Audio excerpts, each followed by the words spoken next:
laying around in tents, leaning on light poles, sitting in chair. They leaning, they just all they high out their mind, and it's dozens of them sitting around when you get off the train. That's Kensington. You know what I'm saying? Good. And recently, Kensington, it got real popular. They got a nickname. It's called Zombie Land. It's a rapper. His name is Skrilla. He pretty much made it like world famous. Good night. Mm-hmm. Man, Caps, so you remember that in Philly, Kensington being Zombie Land? I never, the thing of it was, I never really rode through Kensington when I was up in Philly. You know what I'm saying? But I know it's a street that's,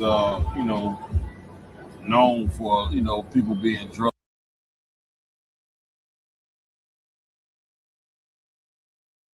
Okay, and in Philly that you enjoyed at least? Oh man, you know what I'm saying? They got a spot called Penn's Landing. I used to walk down there. I used to walk everywhere, man, when I lived out there, man. I walked the whole Market Street damn near I would walk, you know what I mean? So it's gonna all come back to me, man. You know what I'm saying? A few little spots here and there. Definitely gonna come back to a priest, man. I'm glad to be back.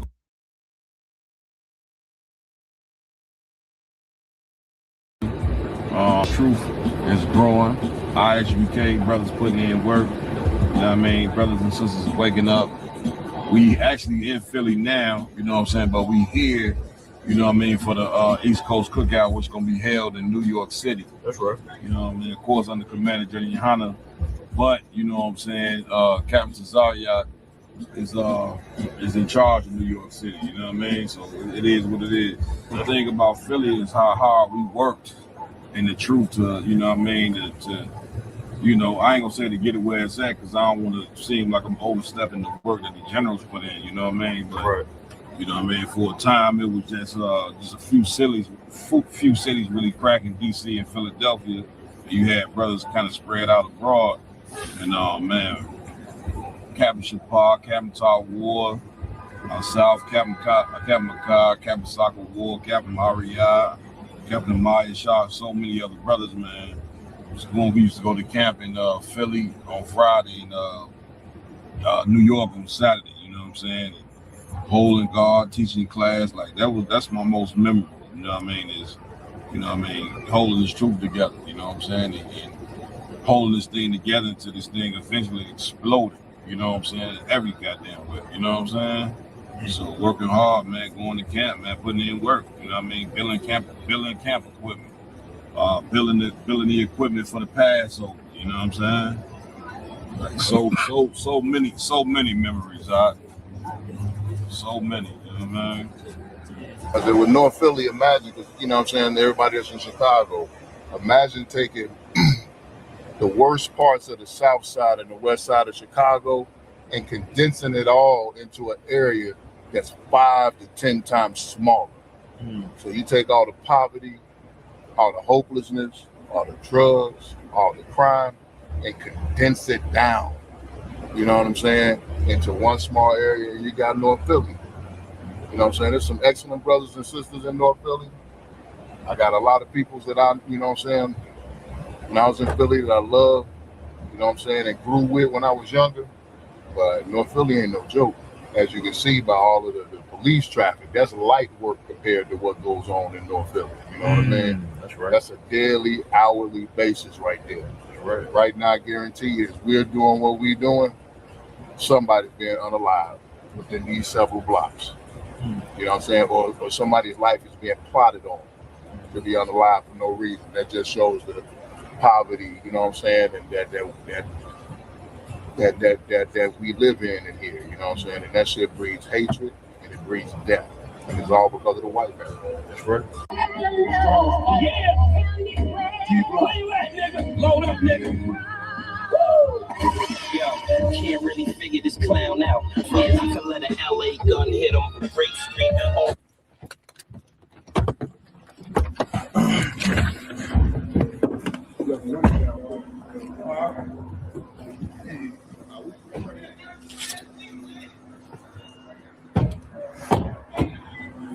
Jilla, what you think about Philly so far? Man, Philly, this is a rough zone out here. First initial impression, this is a rough zone. I thought Chicago was rough, but it's rough out here. I agree with you. It smells like stinks out here. Yeah, this bringing back memories, my nigga. Oh yeah, for sure. This is definitely bringing back memories. Real quick, I want to show all of Akia, man. This is one of the barracks that we stayed at up down here in North Philly, man. I don't want to infringe on nobody on their privacy or whatever. But I think this was it right here. This is the barracks that we stayed in, man, right here up in North Philly. You know what I'm saying? A lot of memories. My room upstairs, up there, right there. You know what I'm saying? Living room, of course. This was it. Captain Shapar, myself, Captain Makai, and Amaya Shah, right here, North Philly Barracks, man. Hey, is this it right here, right? Ain't this the door? Yeah. Okay, what did you learn while staying with these brothers? Like, what's listen, learning how to deal with brothers. See what I'm saying? Yeah. I had a man above me, and Captain Shapar taught me a lot, and I had men under me, Captain Nakad and Captain Amar. These captains, but we established our captainship up in here living together. So many memories, man. So pretty much everything that you learned from this barracks, you brought to the Midwest. Yeah, you know what I'm saying? Look, of course, I learned a lot just being in Philly in general. But this just one of the barracks, you know what I'm saying? We're gonna go to a couple more spots that I used to live at. I lived in 3 different spots. This is the last spot that I lived in before I moved back to Chicago. This was it right here. We got it on. We did the food run. We brought the food back here. We ate food here. We cook chicken in the microwaves over here. Dang. Okay. Chicken wings. Chicken. Okay. It was a rough deal, you know what I'm saying? But nevertheless, we made it through. You see where the truth at now.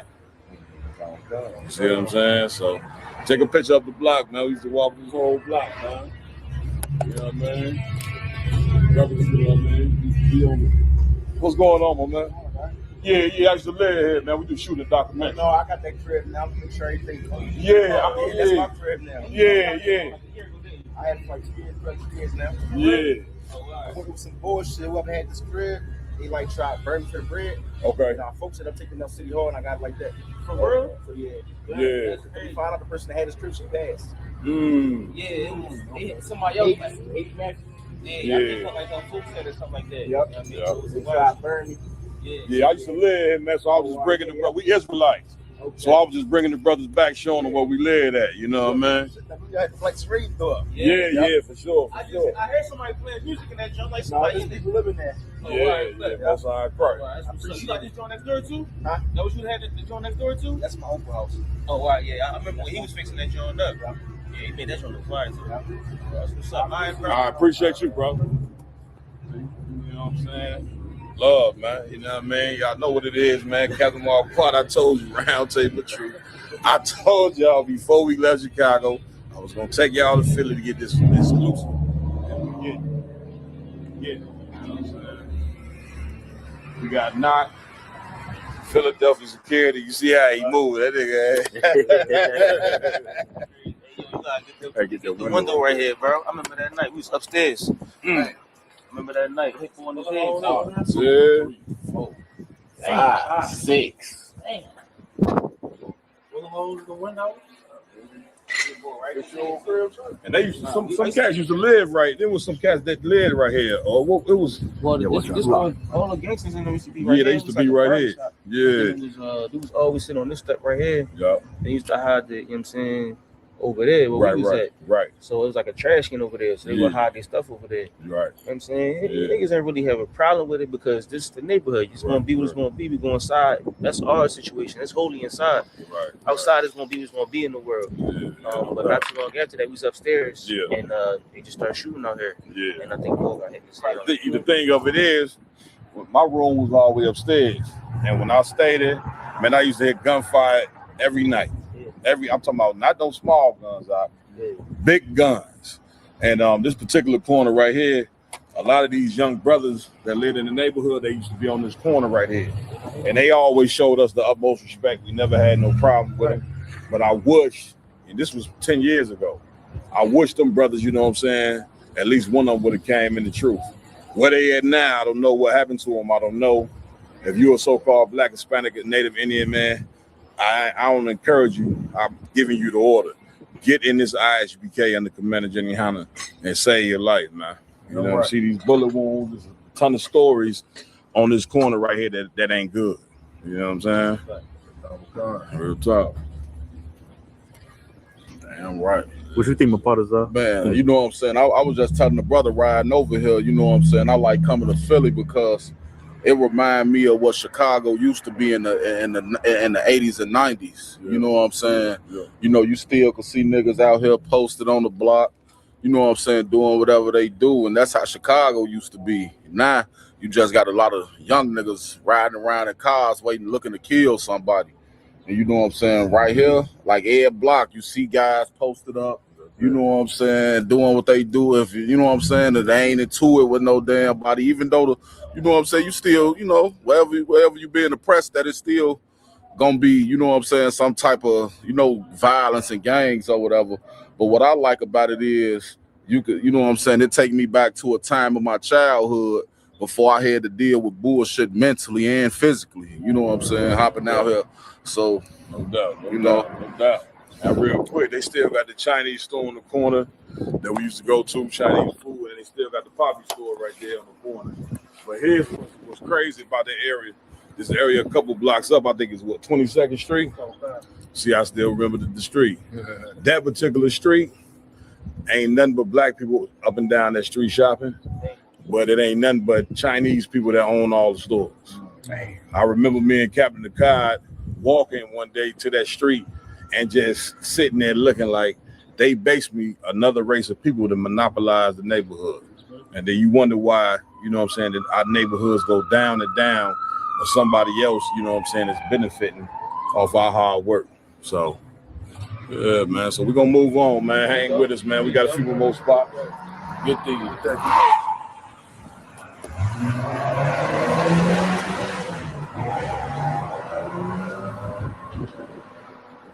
Is that the usual cap? Man, you know, it's Philadelphia, man. Y'all know how I go. It's North Philly. I ain't got to tell you, not to tell you better than I could. You see what I'm saying? Like this is what goes on in all our neighborhoods. All day, every day. You know what I'm saying? Let's do it. Let's head to the next. Where we going next now? Steak. Let's go about to go get some Philly cheese steaks, man. Let's get it. Okay, where we at now? Man, I don't know, man. Knock. You brought us to this cheesecake spot. No parking on the sidewalk. Park right in front of the sign on the sidewalk. Nobody care, bro. Hey, Knock, where we at? We down north by Pentown, Blumberg and all that. Gerard, Larry's cheesesteaks. Cat said he want a steak. You know what I mean? You know they gonna take on the maxes. Oh yeah? I ain't gonna do that. You know what I'm saying? It's decent right here, right? It's a pretty good steak. It's, I mean, like I said, every day you got a different steak. So regardless if you go to Larry's today, Adams tomorrow, I don't know, Jim's the next day. It's a different steak every day. You know what I'm saying? So today is Larry's. Okay. They might like it, they might not like it. You might come to Philly tomorrow and it might take you to another spot down 2nd Street. I don't know. Craziest part though is he every time he talk about North, he say we down North. Down north. That's how We you say it. down North. You say in Chicago, we be like up north. Ain't no up north. Down north. Down north. That means- Out west. Right. Out west, up north, out south. You know what I'm saying? Over east. Gotta say over east. All right, man. Hermano de Chicago. Chicago? No, they from Chicago. So look, they need a steak, man. You want to take care of it? Huh? Hablo español, pero lo intento. Yo necesito más steaks, pero necesita muy bien. Muy bien. ¿Tú tienes cocina? ¿No cocinan? ¿Él cocina? ¿Cocina? Tell him muy bien. All right. No jodito. So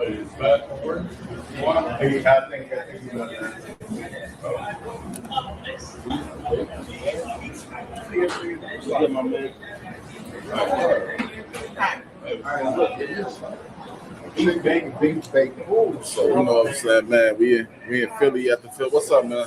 How you doing, brother? We in Philly at the, you know what I'm saying, Larry's cheesesteak. You know what I'm saying? Trying to see what's to their cheesesteak. Ain't no way you can stop in Philly and not get a cheesesteak. You know I got a what good I'm feeling saying? about this joint. Smell good. Yeah, it smell good. You know what I'm saying? It got the look. Check it out. It got the hood chips. You know you got the hood chips. It's go. You know what I'm saying? Up here, these. You know what I'm saying? The Utz. The cuts? You already know. Straight up. You already we know about the cuts. Hey, this is my first time seeing the freeze. My first time seeing them joints. Yeah.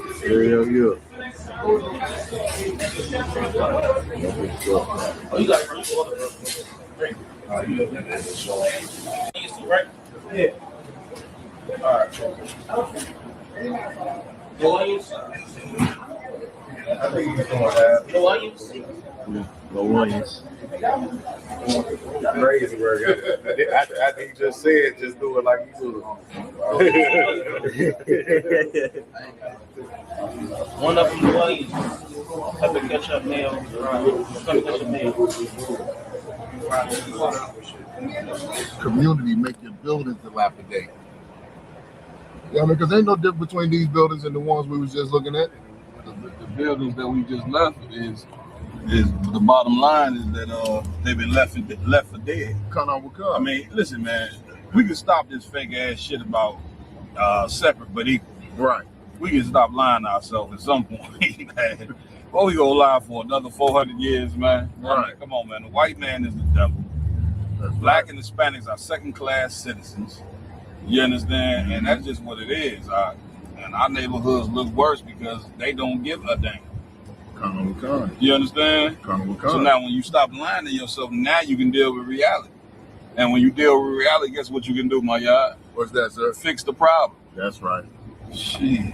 Damn right. You want to fake like America's one big wonderful place for everybody. Please. So-called citizens. We want to be citizens of the country that hate us so bad. Be what they call real Americans. Patriots. Yeah, right. We are right. We patriotic. You know what I'm saying? Especially now, yo, we about to see it, right? Because ain't this Labor Day weekend? Yeah, yo. So yeah, they finna be out here. You know what I mean? Our people, black, Hispanics, and natives, be out here draped in the American flag, barbecuing. You know what I mean? And here's the thing: we gonna celebrate Labor Day, and we the free labor force. We the underpaid, beat down, destroyed labor force. And when they talk about Labor Day, they're not really celebrating us. They're talking about their achievements of how hard they worked to enslave us and build this country on our backs. You know what I'm saying? But they ain't ready for that truth. They ain't ready. Yeah, man. Look at that. Baymarks is in paradise. Now look, you saw how we was in North Philly, right? Mm-hmm. How long was we in North Philly, Raj? 5 minutes at least. And then we saw what? We saw police whooping up and down the block, looking for somebody. We done been over here probably about a half an hour, ain't even seen one cop.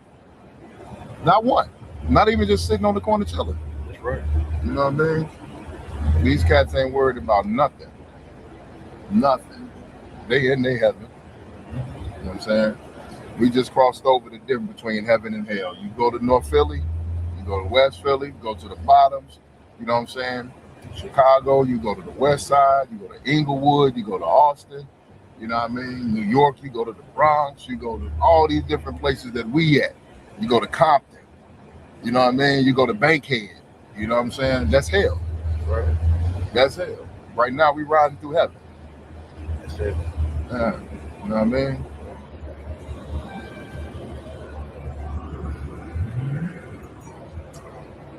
There's some place right here nice you come sit down and read your book. You want some peace? Get me right, Call him a car. You take want you a couple strong out there, read your book, shalom. Ice cream cone. And you'll fall asleep out in that motherfucker. Didn't want nobody disturb you. They fell over. Police show up. Hey, buddy, you want to wake up? You're right. Where do you live? We're gonna drive you home. Yeah. We're gonna take you home, buddy. Yeah, right around the corner. No, you don't. No, you don't. Hands behind your back. Oh shit. Damn. What you think, IG, so far?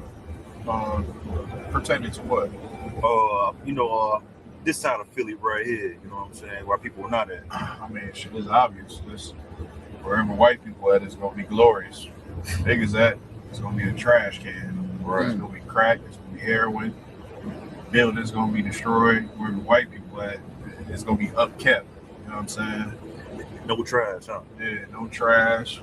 Look at the streets. Right. I don't see a road bump or nothing. Mm. Facts. That's typical.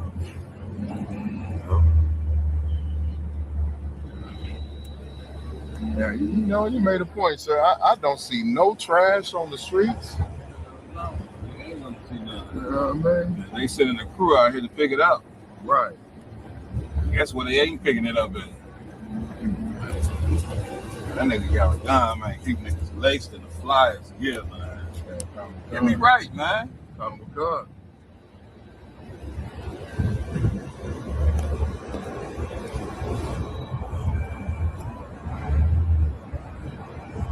Look, everywhere we go, people like, I like that shirt. Where'd you get it? You know what it's about. What's that, sir? When you make a shirt, the shirt that you make gotta mean something. Just don't slap no shirt together, you know what I'm saying? Got to say something, my t-shirt, you understand? Yeah, kind of Wakan.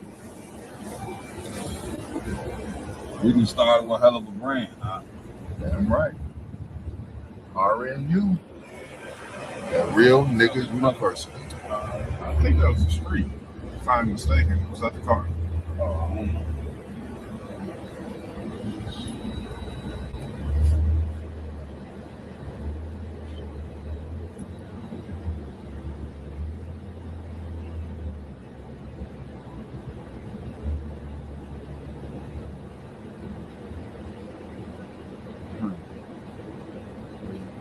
Here we starting to transition over to the hood, you know what I mean? So starting to see abandoned building here and there, a little bit of garbage on the ground. Right. You know what I'm saying? This shit is disgusting. Right.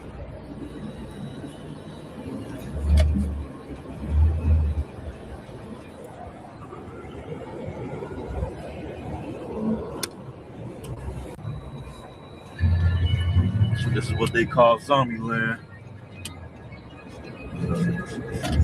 As you can see.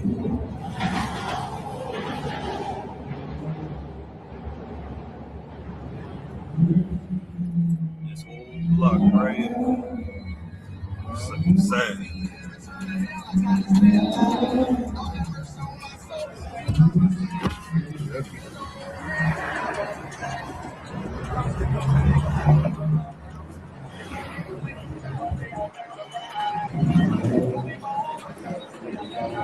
This is insane. Good night.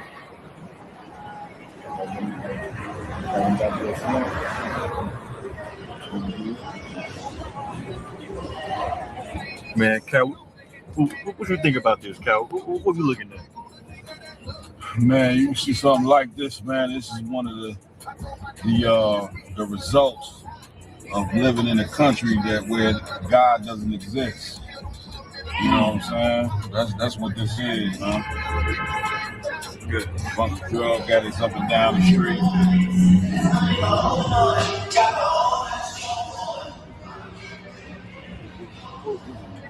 America's a godless place, That's what this proves.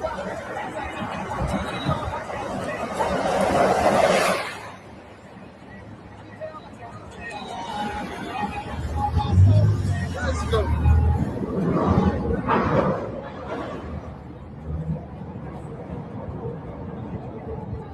Over there.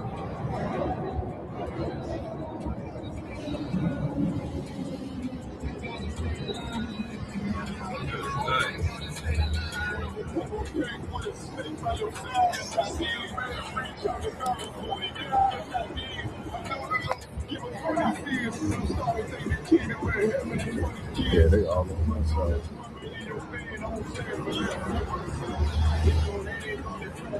Good night.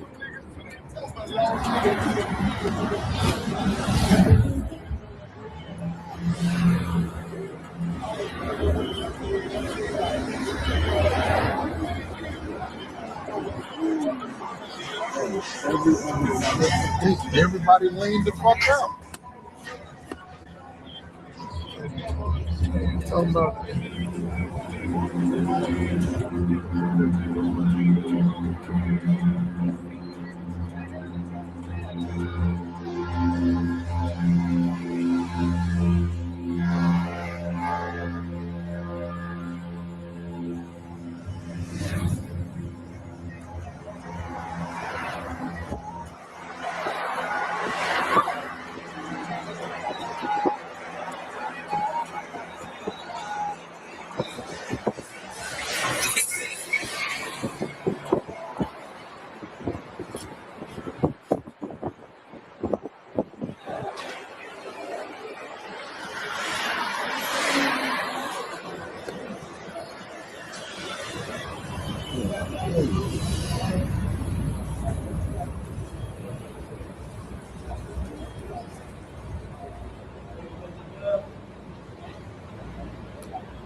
Yeah, so this was the other spot right here. The Bears. You have the first floor.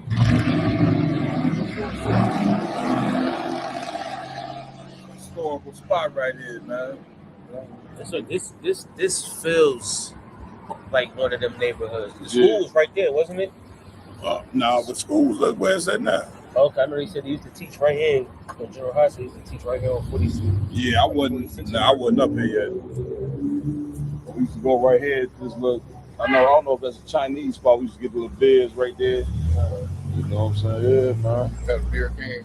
Right. Yeah. Dollar bills. We used to get goddamn the joints come in the silver can. 211. The 211. Yeah, Watch nice. your back. Stay in reserve. Kept Shapar Watch still your back, drinking Jones? Kept Shapar still on them. Oh, do it? Yeah, he had his drinking. He had his drinking 211s right there. Yeah, that's a rough. We used to sit out here, you know what I mean, mingle with the cats, you know, the drunk alcoholics and shit. You know what I mean? So when we went down Kensington, like they cleared that up recently. There's a new mayor in Philly named Sherelle Parker. Okay. I call her Sharizzo. Okay. Another mayor in Philly named Rizzo. Okay. Rizzo? Yeah, I remember. Yeah, so she just like that. So we went down Kensington. Yeah. They actually literally came in there with dump trucks, blocked everything off, kicked everybody out the block.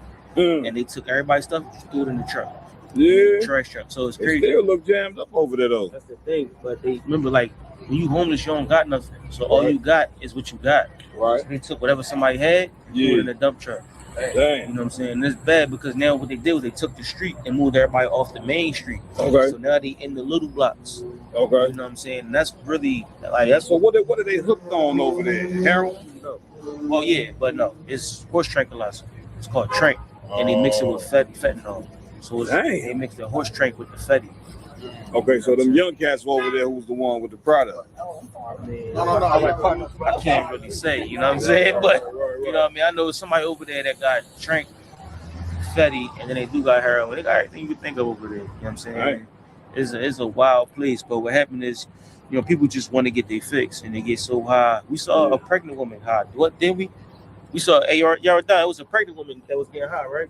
Oh yeah, she was walking down the street pregnant, and you see she was getting. She was high. You know what I'm saying? There was another. We saw another pregnant Joan in the door. She was obviously pregnant, rolling up. I saw that.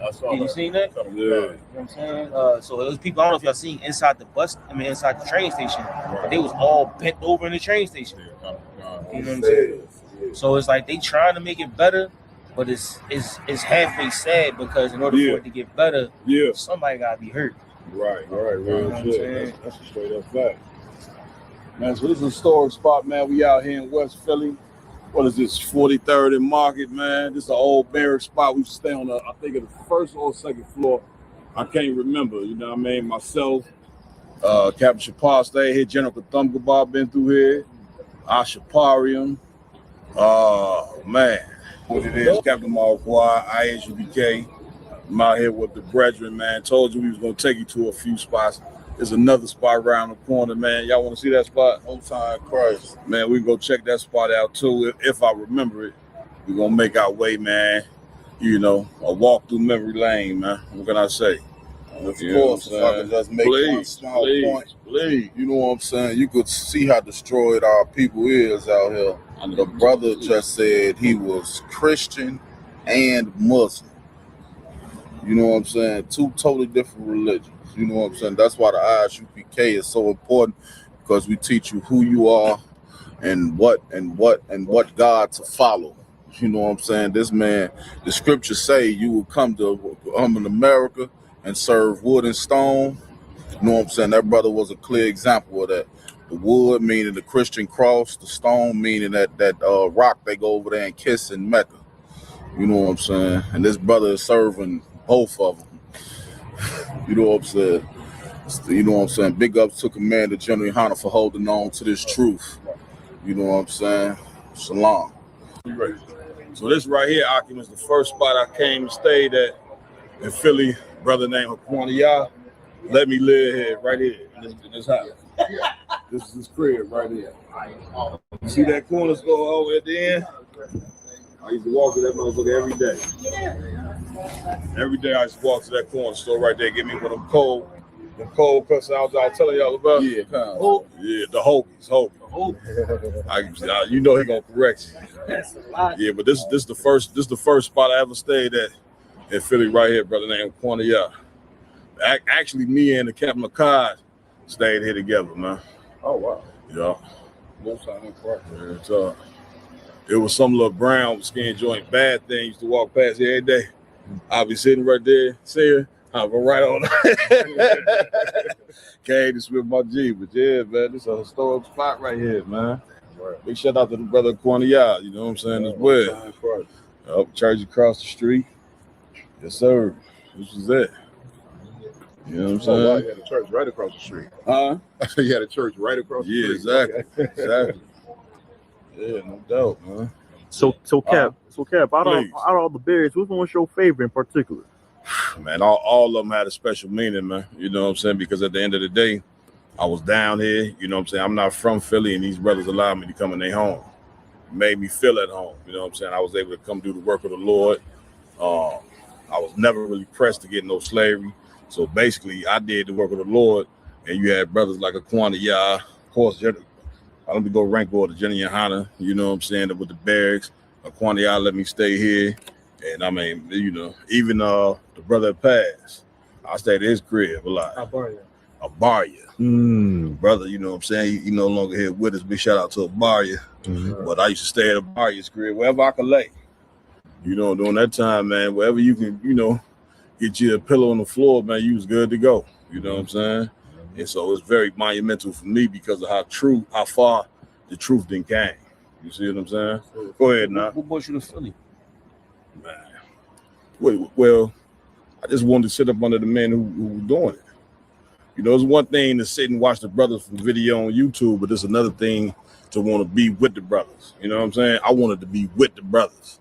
And I knew that I would learn fast about being here. So what happened was I got fired from my slavery, and I really couldn't pay the rent where I was staying. At that time, I was renting out a room. I couldn't afford it. So I said, man, I ain't shit. I think my best bet is to move up here. Called General Muhammad. He was like, let me make a call, hit you right back. The rest was history. So you hop in the bus, I think I took the Greyhound or either the train. $100 in a duffel bag. Yeah, but the $100 in the duffel bag, the $100 in the duffel bag, that was me moving back to Chicago. This was coming here was a whole nother thing. You know what I'm saying? All right, so Cap, so you come here, Yeah. and how you know you had what you needed enough to return back to Chicago?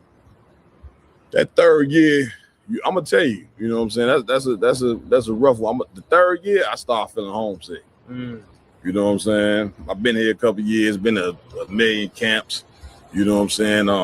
Got raised up, or whatever the case may be. Big shout out to Commander Jenny Hanna, or whatever the case may be. Got raised up. It started with me being homesick and wanting to go back and see my kids. You see what I'm saying? And so that started there. Then I was just ready, man. I graduated Hebrew Academy. It was time to get it on. Okay, so you telling me you was here for 3 years 3 and your years. kids was in Chicago? Yeah. How old were they? They were kids or they was? Oh man, when I left, they was, I want to say 2, maybe 5. Jeepers creepers. Yeah, 2 or 5 years old. When I got back, they was about 8. Son's about 8. My daughter's about 5. Yeah, well, That's heavy. real talk. Like a lot of people don't understand what it's like. You just leave to go do something. You know what Yeah. I'm saying? You really went on a mission. Oh yeah, You know what I'm saying? That's Yeah. something to me. That's the yeah. But you know what? Them was some long, hard days. I ain't gonna tell nobody moving up here and not seeing your kids is easy. I understand. You see what I'm saying? But she wasn't letting me see him nowhere at the time. That was another reason. When pick up the phone, I'm like, man, I ain't got time for that shit. I might as well come up here and do the work of the Lord. So you felt like you hit a dead end. There was really nothing Yeah, for you but yeah. to go this way. I got fired from my job. She really wouldn't let me see the kids. So I'm like, you know, I might as well come up here and get it on. So pretty That's much what I did. the Lord was closing all the doors in Chicago and then opening Yeah. the ones out here in Philly. That's the best way to put it. It was almost like I was forced. You know what I'm saying? You know, there ain't no, you know, it's in your mind, but you know the Lord direct everything. You see what I'm saying? But the main thing when I got here, brother, the brotherhood that I was shown. Soon as I touched soil here, the brotherhood that I shown was second to none. That's very, You see what I'm saying? it's heavy. Like same thing with Paul. Paul was trying to go up into Constantinople. They pushed him right into Greece. And Right. we got the Greece. Yeah. Everything took off. You know what I'm saying? Yeah, So that's it. That's it, man. So, man, it was definitely, man. So many memories being back in Philly, man. Just even being here, you know, was the start of my journey. To me, damn near in the truth. You know what I'm saying? I used to, brother had a couch in there. You know what I'm saying? I used to sleep on, and it was real. okay, when you get back to Chicago, because you know now we see the fruit. Yeah, You know what I'm saying? But when you left Philly, Yeah. you had $100 in the duffel bag. yeah, So now you touch down in Chicago, yeah, and it's you versus the city. yeah, yeah. You know what I'm saying? Brother, you talk now. He trying to start some shit up. Doc TV. Hey, I got about Doc TV. Man, you know what? When I got back, brother, I got on the phone with a cat in the world who I know who he had looked out for me before. I asked him could I stay at his crib, come stay at his crib, and he allowed me. Slept in the back room. And then from there, man, I slept a few places. You see what I'm saying? But I was not going nowhere until the school got built. You see what I'm saying? But for sure, it was definitely a rough start. You know, I thought I was gonna go back. You know, I done got raised up to 5,000. You know how it is. Part of that nigga get a little rank, he think he owns something. But brother, when I got back, brother, it was humbling season. Right. It took me a minute to get on my feet. You know what I'm saying? And I don't like to indulge this, but I will. I went homeless for a little bit. You know what I mean? I ain't let the generals them know. But yeah, you know, I went homeless for a little bit. You know what I'm saying? Do what I had to do though. You know what I'm saying? Shit. And, Okay, all the dark spots, you know what I'm saying? That's what make you who you are. most You know times, what I'm saying? That's the character. damn right. You know what I'm saying? Damn All the right. brothers that surround you, they all got the same spirit. They all got the same. That's why you said, Yeah. don't be washing your legs. You know what I'm saying? Back there washing your legs. You know what I'm saying? But really, that's the character. You know what I'm saying? Yeah, like yeah. sometimes you just gotta get what's important. That's and keep it moving. That's it. You know what That's I'm saying? it. Damn right. Damn right. It was a liquor store. We used to walk because the bottom ain't too far from there. This is the bottom. This is the bottom. Right. But when you go over here, you really see The bottom. the bottom. We used to, this liquor store we used to go to. And one day the brother went and got me some shit in an orange can called, I think it was Mad Dog or something. They had a dog on the can and it was orange. Was it a glass bottle? No, it was a beer. Yeah. It came in a beer can, right? Uh-huh. Brother, I drunk that shit and I thought I was gonna die that night. It was probably the IPA, the raging. I think it might have been, I don't know. Might have been the It was some dog on, I ain't gonna never forget. I drunk that shit, smacked it. I drunk it too fast, number one. And I was sitting in this man's crib, I thinking I thought it was over. You know what I'm saying? I never forgot, I thought that shit was over. Oh God. You know what I mean? But yeah, man. Real talk.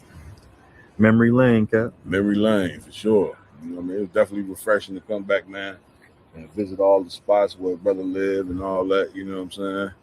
You know, it just mean a lot. You know what I'm saying? So We about to go back to the school. let's do You it. know what I'm saying? So if I Yeah. could, sir, Please. you know what I mean? It's probably been a minute since you seen or been to the school. Yeah. I know when you was there, it was upstairs. Right. You know what I'm Downstairs now. So now, can you tell us what it was like? Like when you got to the school, you get to Philly. You know what I'm saying? You walking up them steps. Yeah. You tell me, can you put me in your mind walking up them steps? You know what? When I first moved here, because I only seen the brothers on YouTube, It was on the TV. right? So being around these cats, I wasn't just in awe. You ever seen like a person when they see NBA players, something they first meet, or a rapper? I was like that.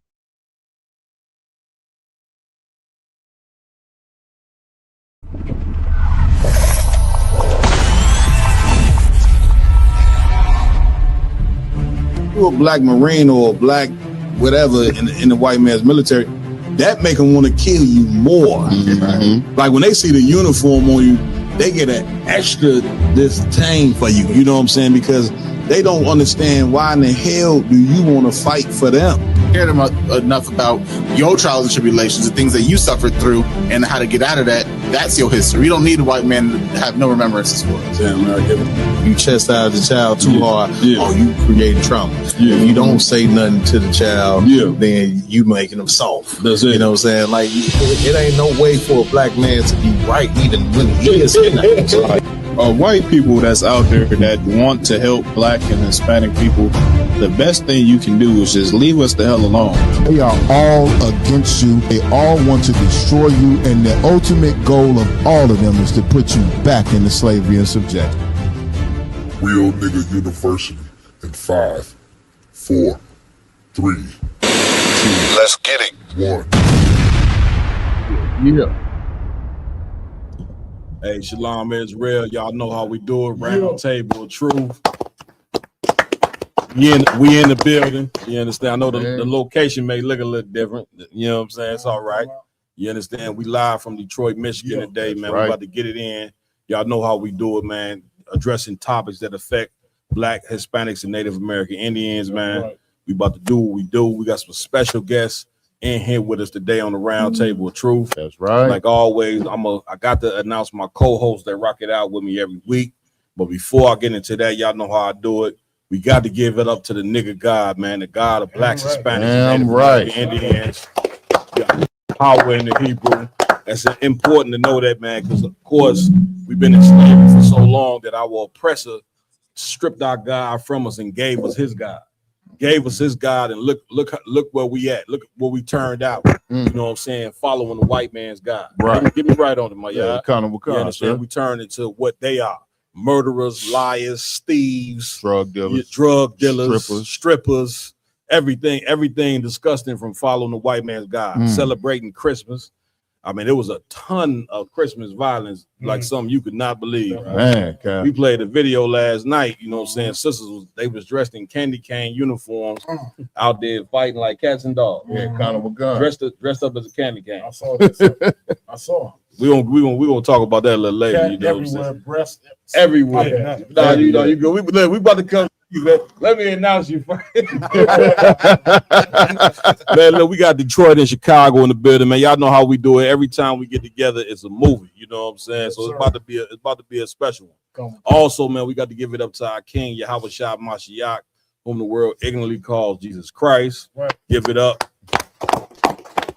And of course, you know what I'm saying, none of this would be possible without the man with the plan, none other than commanding General Yahana. Damn right. Give it up. Again, I want to give it up to my co-host, rock it out with me every week. To my far right, we got Officer Lamakia Allah in the building. You understand? To my center, you understand? In here tonight, we got Officer Iowa Lum in the building. Beast, right? Beast. And of course, we don't go nowhere without this brother here. We call him a hundred. His name mean 100 hands, but I nicknamed him 1,000 hands. He's everywhere. He's all over the place. You understand? Right. This brother's so hardcore. The brother, you know what I'm saying, follows me home, you know what I'm saying, every night when I leave the school. Damn right. I live up north, he live out south. The nigga trailed me to the crib, you know what I'm saying? And if you know anything about Chicago, the distance from north to south is not far. Nigga, I tried to tell him, don't trail me, I'm good. These hands were real good, I'm all right. Hey, How Cap. you doing? Hey, Cap. Yeah, go ahead. You get in between, he gonna cut you off. Yeah. Hey, I be like, yo, don't try to get behind my captain, Real nigga. Hold on, talk. you touch You know that car, what I'm you saying? let me stop. Nah, listen, man, just a hardcore brother, officer my yard, man. Give it up, you know what I'm saying? Real talk. Also in here with a nice, since we in Detroit, you know what I'm saying? We got to give it up to this amazing captain. This brother right here not only runs Detroit, he also runs Cleveland. He also runs Canada. He also runs Pittsburgh. And I told the brother, don't take no more zone. No more zone. Yeah, because when he takes his own, now it's my responsibility. Right. This brother's a workhorse in the truth, smooth, quiet, low key, straight up gangster. Leave him alone. You say straight up gangster? Straight up right. gangster. gangster. Yeah, I done had to stop him from doing a few things a few times. You understand? But you know, y'all know what we do. We got Captain Hadayala in the building. That's man. right. You understand? I'm right. And of course, I will be remiss to come to Detroit, man, and not bring this other brother up here. Man. Put in so much work, tour, you know what I'm saying? Remember, was my right-hand man for a long time up here in the Midwest. I would not been able to establish the Midwest without this brother right here. Damn None right. other than Officer LeBon. Damn right. Excellent, brother. Well, we had. What, talk to me, man. What's Ooh, new in the herb? Hey, Cap. Please. Please. You know, with everything going on in the world, you know what I'm saying? We just finished celebrating that fake Christmas. You know what I mean? And Nigeria, instead of having a fat white man slide down the tree and give presents, they had a fat white man fly over their country and drop bombs. You know what I'm saying? But we got this so-called Christian preacher, pastor, wannabe prophet. They call him Ebo Noah. Yeah, I heard about this. Yeah. Hey, Cap. Good. This Cap called us. He called us up a prophet. He's been prophesying all types of events and Jesus coming back and the end of the world. Got people selling their stuff and standing in the middle of fields, and it's not happening. Right. So now he recently released a video to his congregation. He said, I am a prophet, but I'm only right half the time. Listen, before that's one of the stories. It's kind of like well, let's save it. You know what I'm saying? Okay, go. We're good. Definitely a heavy story. Go ahead, LeBon.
know what I'm saying? Damn right. Everybody in here, every man in here, every officer in here definitely contributes to Damn what right. we have here, but it's all, of course, because of the Most High in Christ. Damn right. Give it up. Give it up. Give it up.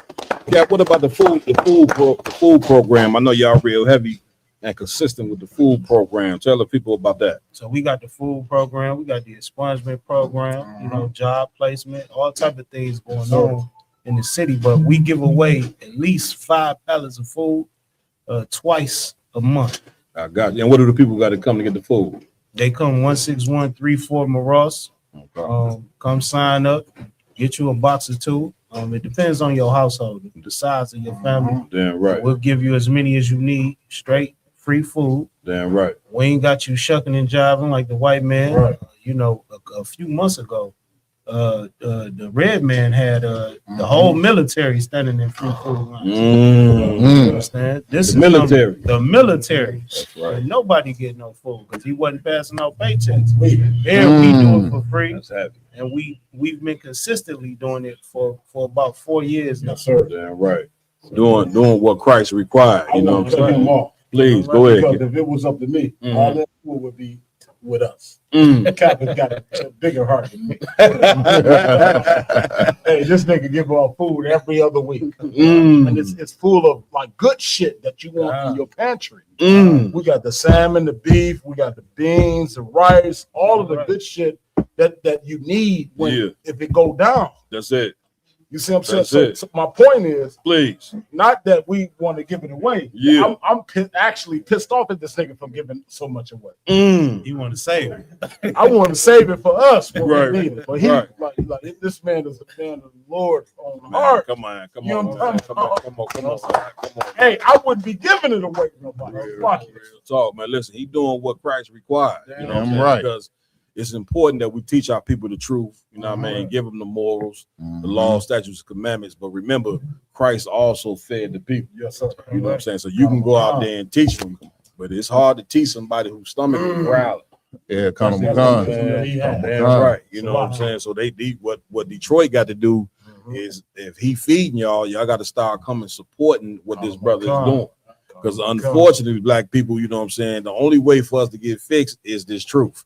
You know what I'm saying? If you didn't just now, you know what I'm saying, finding out about the ISUPK under Commander Jenny Hunter, you know, if you knew about us or just finding out, man, you found a very glorious thing. You know what I'm saying? This brotherhood right here is what it's going to take to overcome this American empire. Damn right. You know what I'm saying? Like you brought here to be a part of the American empire. The Lord show you that every day.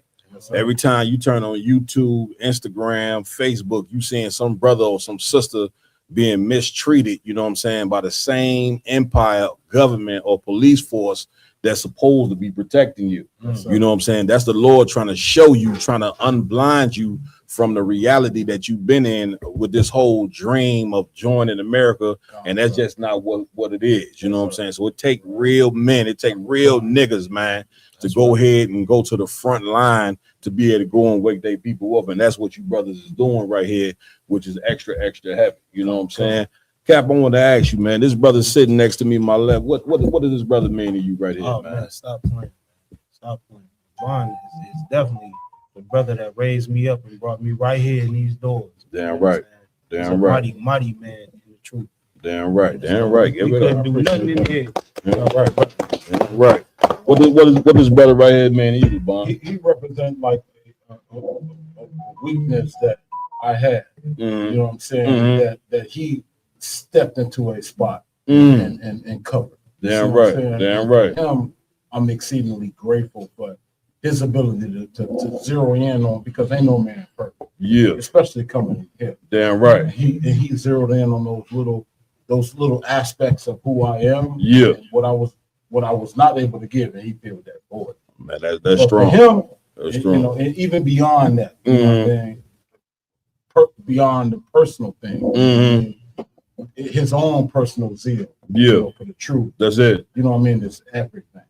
So when you combine the two, so it's a lot. Yeah. Man, get out. Get out. Short. Please, get out. For his ability to come in and do the shit that he has done, that typically nobody really recognized, but you know, me in this space. Damn right. I'm forever.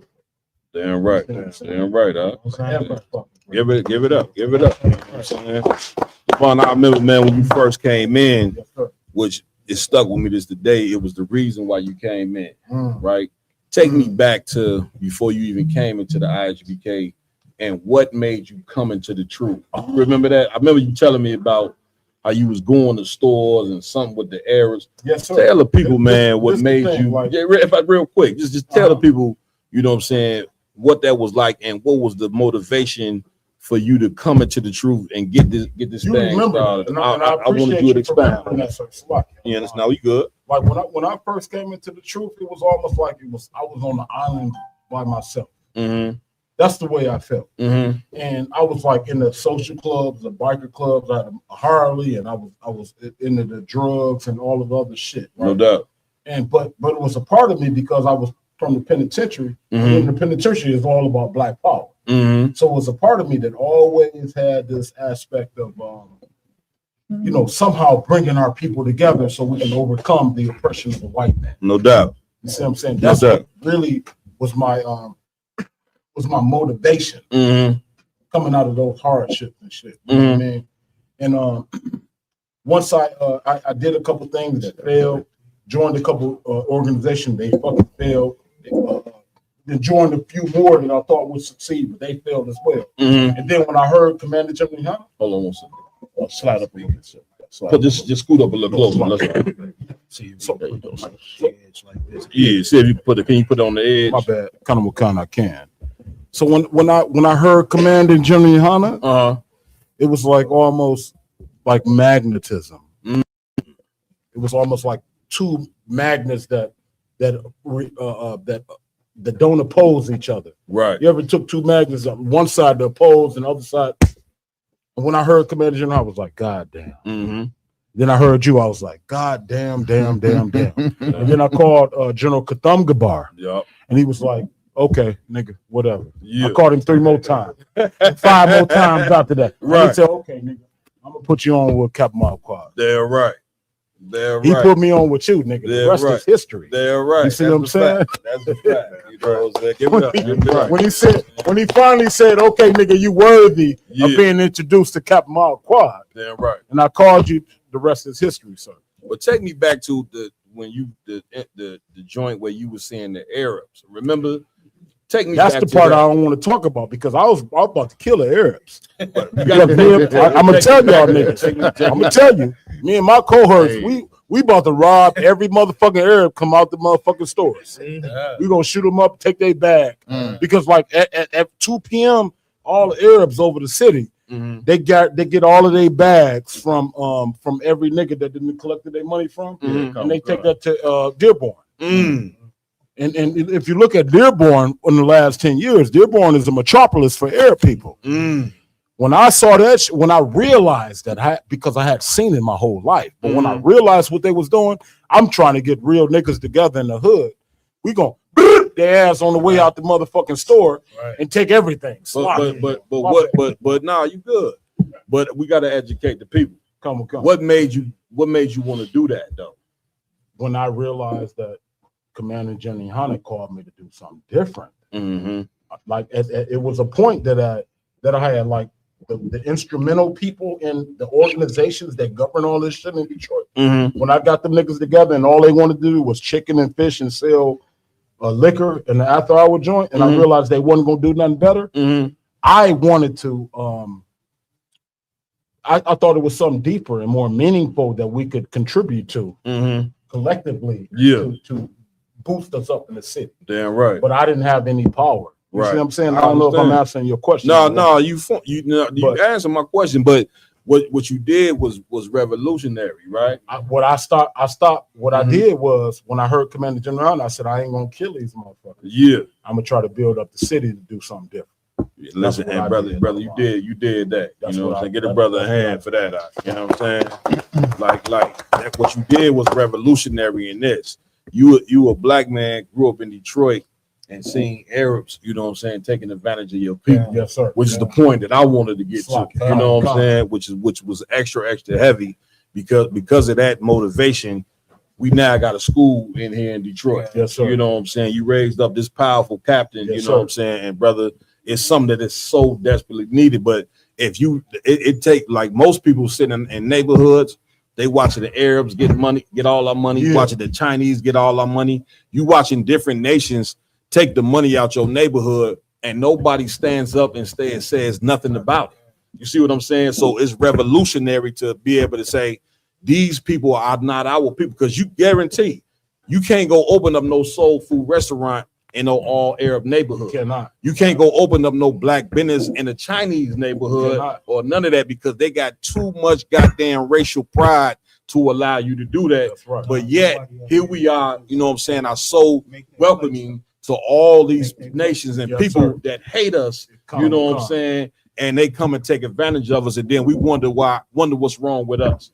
You know what I'm saying? When the people that hate us are sucking up all the resources and money out of the neighborhood, and the fact that you seen that, it was insane. Go ahead. Because I just want to add something. Please. Man. LeBron being nice, man.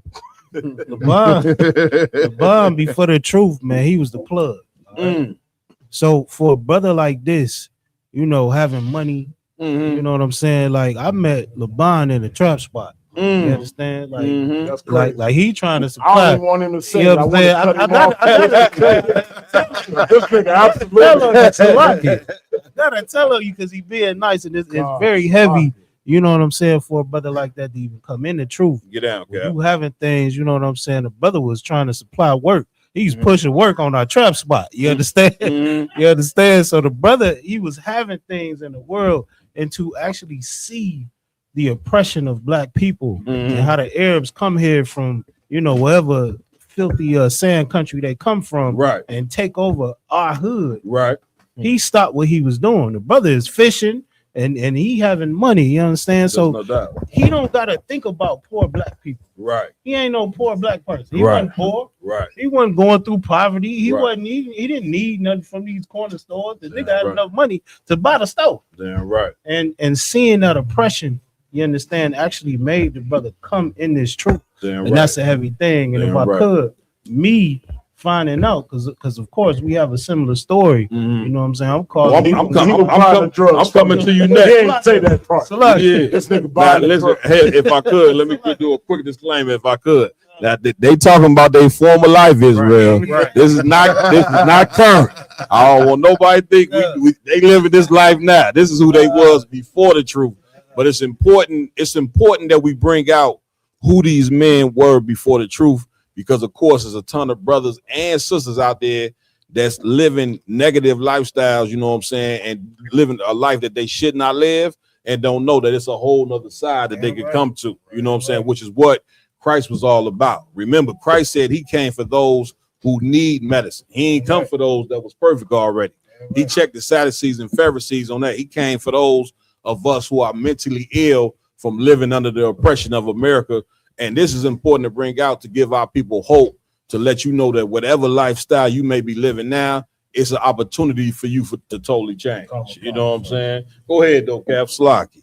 Yeah, if I could though, Please. it was just a heavy thing, you know what I'm saying? The background that we come from. Damn right. Especially, Damn right. you know, LeBron, like he ain't have to see none of that oppression. Damn right. He was not living in that oppression. That's so right. to see that, you understand, and actually come in here and try to do something about it. Damn right. It's definitely heavy. That's all I Man, was give it up for the brother, man. Go ahead. Come on. Malone. If I could ask Please. you, sir, Officer Laban, like what was the switch in your mind where you know, was in that life and you was, selling or whatever, and you decided like, okay, I don't want to do this anymore, and I want to protect my people.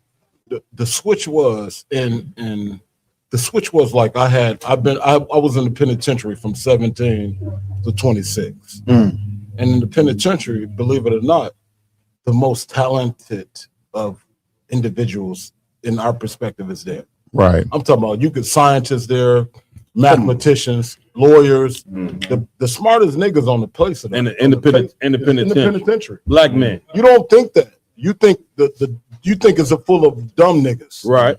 I was in the penitentiary. If anybody have had a conversation with me about science, Yep. I'm talking about anything. Yeah, Have a conversation with me and then call me a dummy. Right. You'll be the dummy yourself. You see what I'm saying? So And there is men way in terms of intellect, way smarter than I am. And that's the thing that actually brought me out of being a child to what the semblance of a man that was worthy of coming into the UPK. Right. Right. I'm not saying that those niggas there match us out here, Right. but they are quintessential to like those dynamics that you need in order to start thinking about what it takes to be a man. Right. So in there, I was like, God damn, man. You know, at some point I got to stop.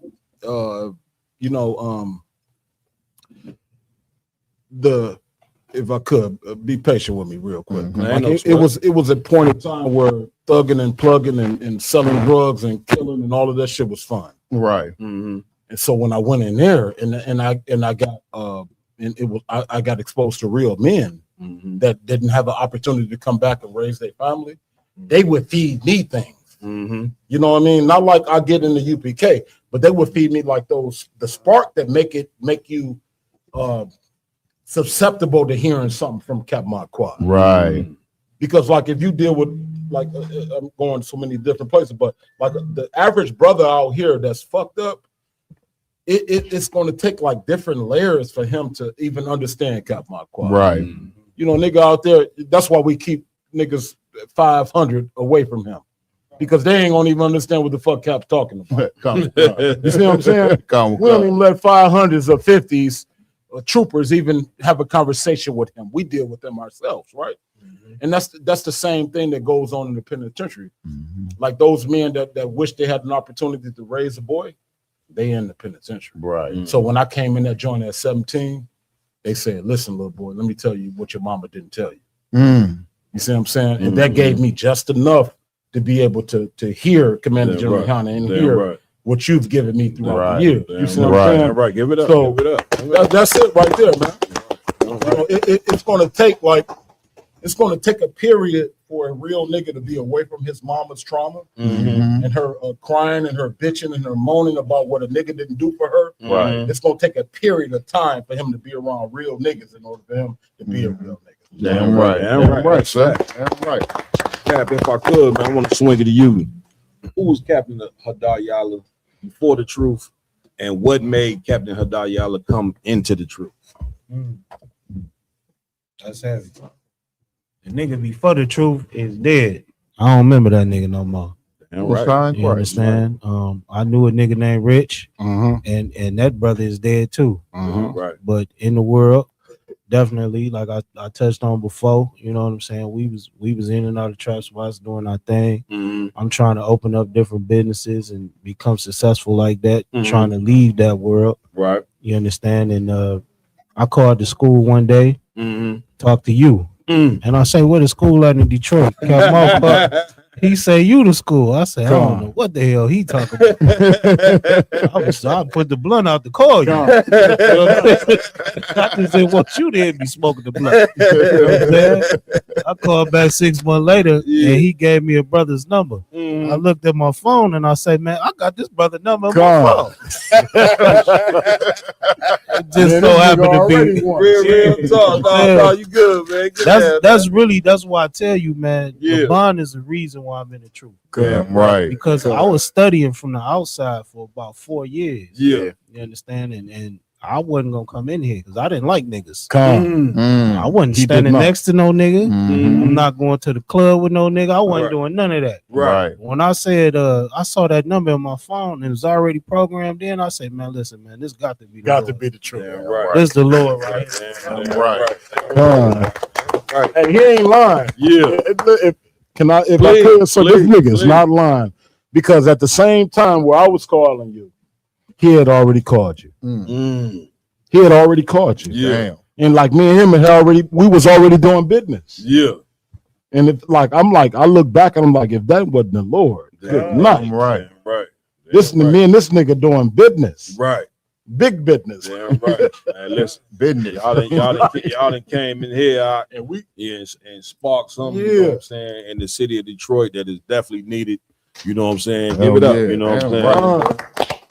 You know, of course, you got tons of people out there. It's one thing to pass out food, ton of people passing out food and going to stores and, you know, trying to be revolutionary and all that. But the key to being revolutionary, first and foremost, is changing yourself as an individual. You can't change anybody until you change yourself. That's the first part of being a revolution. You understand? I do. And you can't do that without the morals that's written in that Bible.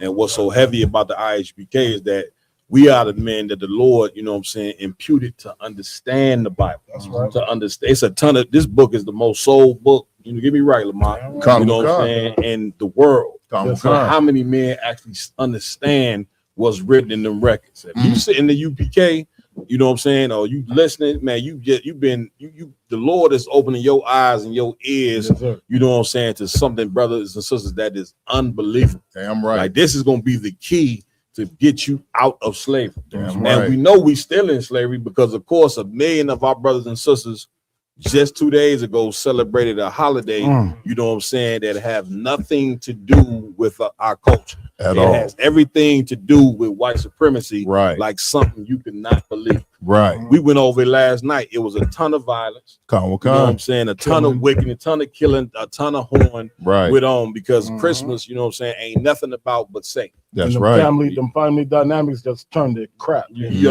understand? Yeah. Please. You You know what I'm saying? killing everybody at the Christmas event. That's it. Because he remembered. That's it. Right. You know, The molestation. that's it. So, You see what I'm talking about? man, I just wanted to highlight that, man. Yeah. Touch bases with you, brothers.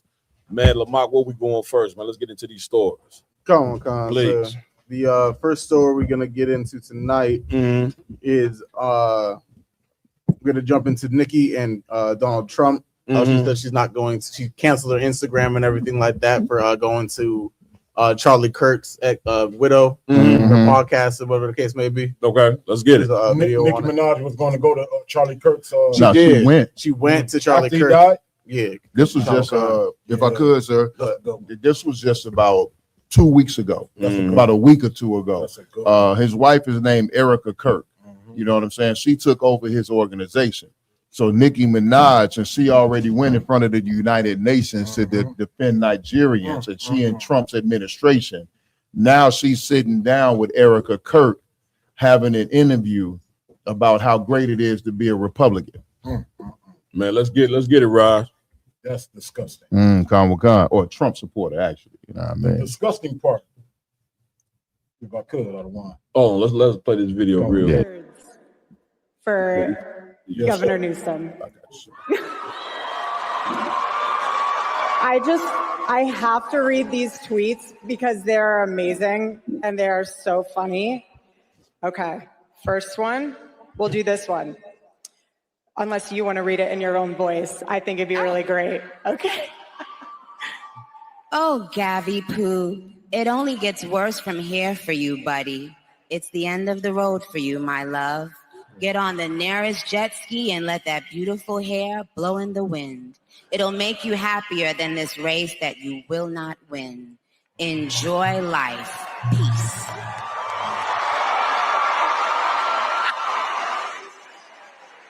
Okay. One more.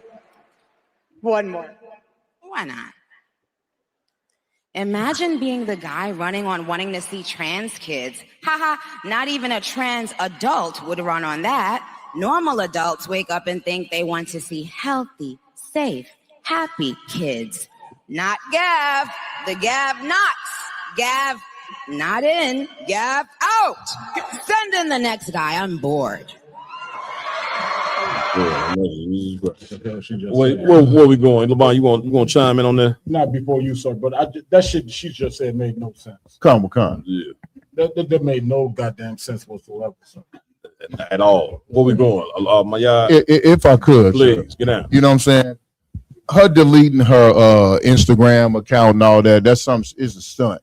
You know what I mean? Because one thing our people need to finally realize is that Nicki Minaj is not one of us. Man, right. Nicki Minaj, heritagely wise, is an East Indian. That's correct. You know what I'm saying? She's not a black woman. That's right. Yeah. You know what I'm saying? And our people keep falling for the Kamala Harris, Barack Obama, now Nicki Minaj. You know what I'm saying? Nicki Minaj has been leading black women for far too long. Damn right. She done led our sisters down a whole path of twerking and destruction and leaving men and trying to rule over men. And BBL. BBLs, and you know what I'm saying? She done led our women down a whole path to destruction. And now, just like everybody thought Amber Rose was a sister for some reason, and she's sticking up. Now Nikki is showing who she really is. Right. Damn right. She didn't go to the United Nations and said, you know what? It's too much genocide being committed in Compton. It's too much genocide in Brooklyn. It's too much genocide in Detroit, Chicago. You know what I'm saying? She went over and talking about Christian fake. She talked about some Christians being killed in Nigeria. You know what I'm saying? I guarantee more Christians have been killed inside of Chicago between O Block and 600 than it has been in Nigeria. You know what I mean? And now, all of a sudden, now she's this great spokesman for humanitarian rights. Now she goes and sits in front of Charlie Kirk's wife, who's a known racist that got assassinated by his own people. Right. And she wants to call Donald Trump a handsome man and masculine and all these things. But this the same woman that degrades black men on a regular basis. If I could, Get out. if I could, it's something heavy what you're seeing, but you don't really see or recognize what you're seeing. You can look this up. It's facts. All right. So rappers have been accused of paying for pardons. Anybody know Nicki Minaj's husband has a case where he is a sexual offender of some sort. Right? And they've been going through different things to where their address has been publicly, you know, put out there. Right. Now you got Lil Wayne. They not gonna say that he paid for a pardon. What you can look up is that his lawyer publicly donated to Donald Trump. There's another one, Kodak Black. All right. Kodak Black, pardon. What'd he do? He donated $1 million to Donald Trump. So you seeing a pattern here. You understand? Nicki Minaj is doing this, but why are they doing it? Because the American government is really the mafia. That's right. Damn right. And that's what they paying to get out of jail. That's what they're doing. And that's what you see this heathen doing right here. So Damn right. If I could add to Cap. Get out. And he's absolutely on point in everything that he just said. But the other thing that we need to be focused on is what they're really trying to do is to get all of our children, everybody below us, to just placate and just assimilate. You know what I'm saying? They want this thing to be so normalized that it's just, you know, a matter of breathing. You see what I'm saying? Right. That they conform to it. No doubt. And they want our people to just inhale it all, and just digest it all, and just conform to it all. You see what I'm saying? That's the thing that like in this time that we're in right now, we're in the Feast of Dedication. We just ended it. Damn right. But it's so significant what those brothers and sisters went through in those captivities, right? That the Romans and our oppressor, really his whole ideology is to get us to say, okay, we done with what the Lord wanted us to do. And we just gonna do whatever you want us to do. You see what I'm saying? Our enemy just want us to conform and placate and just assimilate. And I think there's no better time than right now, coming out of the feast. You know what I mean? Coming out of dedication to really, you know, to hunker down and realize who you are, and what you should be into the Most High. Damn right. You want to say something, RJ? Oh yeah, Comic Con. Just to piggyback on everybody's point, like with Nicki Minaj going to Turning Point USA, that's just it's okay. Black people got to start taking things for face value. Right. Turning Point USA is the poster child for I hate black people. You know what I mean? So if she's on this platform, she's publicly telling you, I don't give a fuck about black people. Damn right. Now, this is my opinion. She should be boycotted for going on this platform. Damn right. Man, I just want to say this, man. You know, even though she is, you know, she's not our people, right? Right. But people think that she's our people. So trying to go down that road to argue that it's really like a mute point. It's like trying to argue Nipsey Hussle and our people. The brothers and sisters in Cali, they might kill you. They will kill you. They would definitely. So she has been made a leader for our sisters from the time that she grabbed the microphone, listen what she rapped about. And so instead of our sisters looking to sisters that got a moral standard, they've been looking at Nicki Minaj ass naked for the past 20 or something odd years. And then you wonder why in 2025 you got young black girls all across America. They walk into school in basically panties and bras. Khan. See what I'm saying? Now, this is why we call a white man the devil, because he took a woman like Nicki Minaj, give her a rap contract, give up millions of dollars. And come on, man, we got to stop being so dumb, man. Damn right, sir. All radio stations, a lot of these radio stations in these inner cities should be shut down. Damn right. They'd take Nicki Minaj, and they the ones who they get the spins. And so now you don't understand, because our home structure is destroyed, and you don't got a father and a black men and black women right now are enemies. You understand? So if you got young daughters, they ain't getting fed the proper knowledge that they should get. So guess who becomes the knowledge that they lean on? Every morning when you turn it on that radio and your daughter's on their way to school, you playing Nicki Minaj, you playing Megan Thee Stallion, you playing what's the Cardi B, Sexy Red. You don't even understand. Your daughters are being Glorilla. Your daughters are being programmed to be whores. Right. Like the white man run the radio station. The white man run the videos and all that. So he has been our father for a very long time.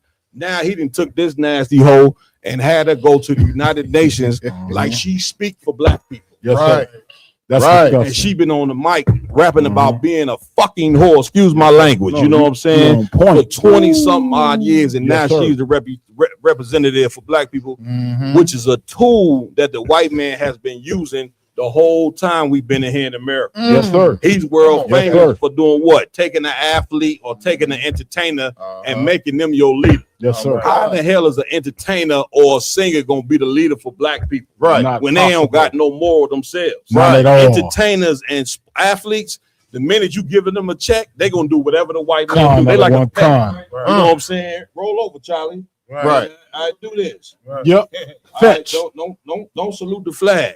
Get on your knees. You understand? From the inception, they've been trained to be a well-positioned slave. Yes, sir. But not these brothers in the ISUPK. Damn right. You understand? You ain't no bags of money that you give us to stop us from speaking the truth. And Nicki Minaj, just for the record, is not a representation for black people at all. You understand? She don't speak for us. She don't speak for our sisters. You know what I'm saying?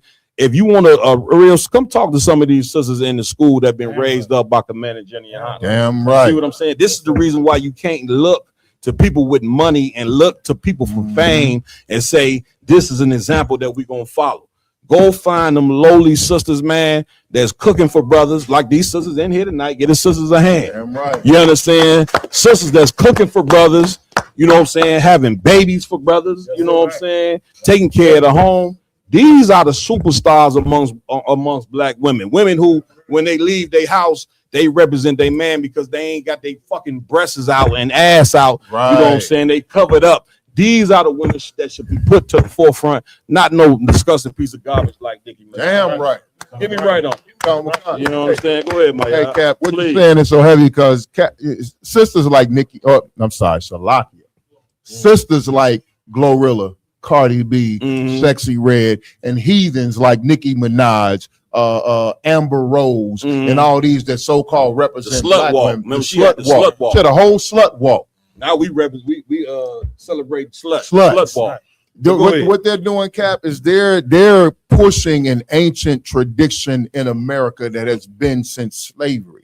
Because since slavery, the so-called white man has used our women as his sexual plaything. That's a fact. You know what I'm saying? That's a fact. At his leisure. That's it. He will go and grab a woman that's a sister that's 12, 13, 8, 9, 10 years old, 20 years old that never laid with a man. That's He'll it. go and grab your wife when it. it pleases him to torture you. Damn right. And these women, these sisters and these heathens are simply perpetuating the plantation lifestyle and making our sisters willingly become whores. That's it. You know what I'm saying? And thinking that being a whore and dressing like a whore and dressing unbecoming of a woman, unbefit of someone of a mature age is a common thing and an expression of femininity. That's it. All of a sudden, being a good wife, being a good mother, learning how to work with your husband and raise a house became passe, and that's barbaric and archaic and primitive. But all of a sudden, showing your breast and showing your ass and twerking in the streets and talking about I don't need a man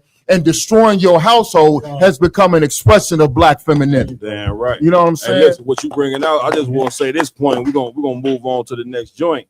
What we don't understand is BT back in the day was extra evil, you know what I'm saying? Because at midnight, you know what I'm saying, they would have our sisters, you know what I'm saying, butt naked. BET Uncut. Right. You see what I'm saying? Which what we don't understand is that it makes a man only focus on the sexuality of a woman. Right. Where you only caring about how she dressed, you ain't focused on what's in between her ears, man. Right. You understand? Come like, on, we allow this devil, you know what I'm saying, to only allow us to focus on the physicality of a woman and not the brain of a woman. You see what I'm saying? Why? Because the white man took over BET, even though it's called the Black Entertainment Network, whatever the case may be. He running BET. Right. He running the radio station. And this man have no intentions of you ever, you know what I'm saying, rising up as a people. So therefore, he want to be your father. He want to control everything you do. So when I'm gonna tell you, you can take it how you want to take it. You can go to church and listen to your preachers lie to you all day.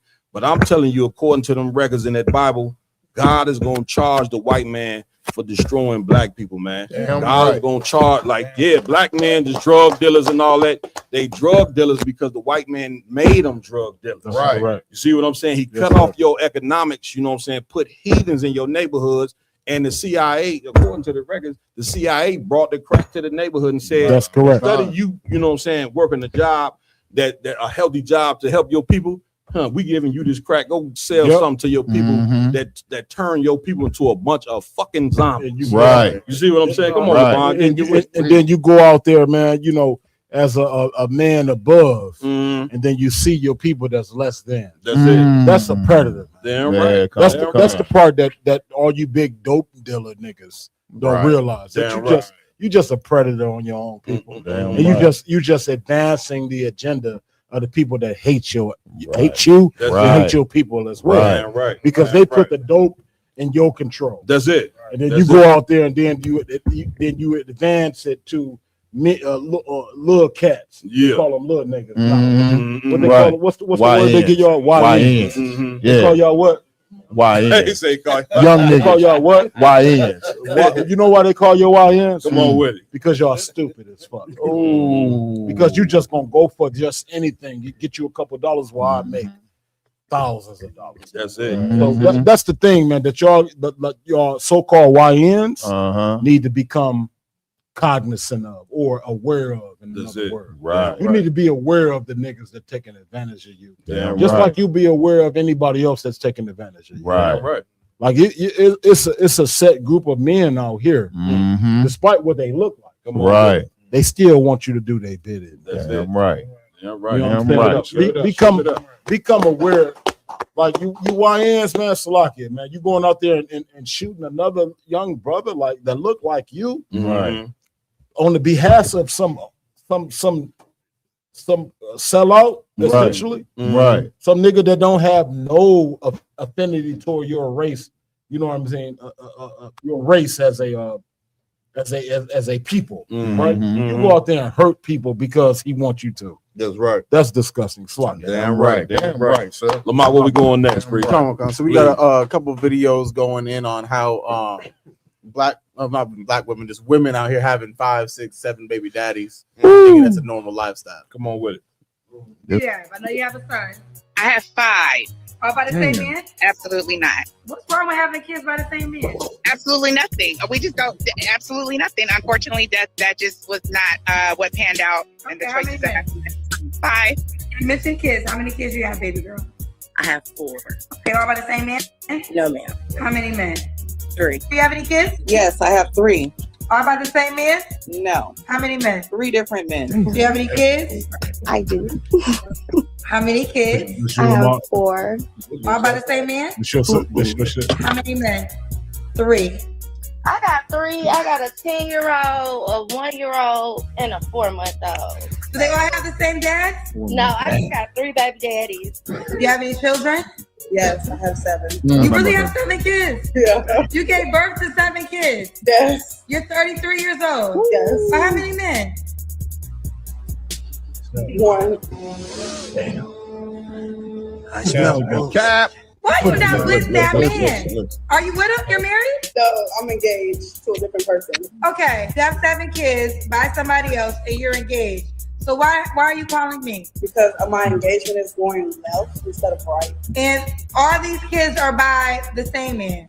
You can say that. No, I want to know Amina, honey. I don't got time to play these grown ass games with you. Okay? So you have 7 kids. Are they all by the same man or not? Some of them are. How many men do you have kids by? 5. So how did you tell me all your kids were by one man? Fucking you. You have any kids?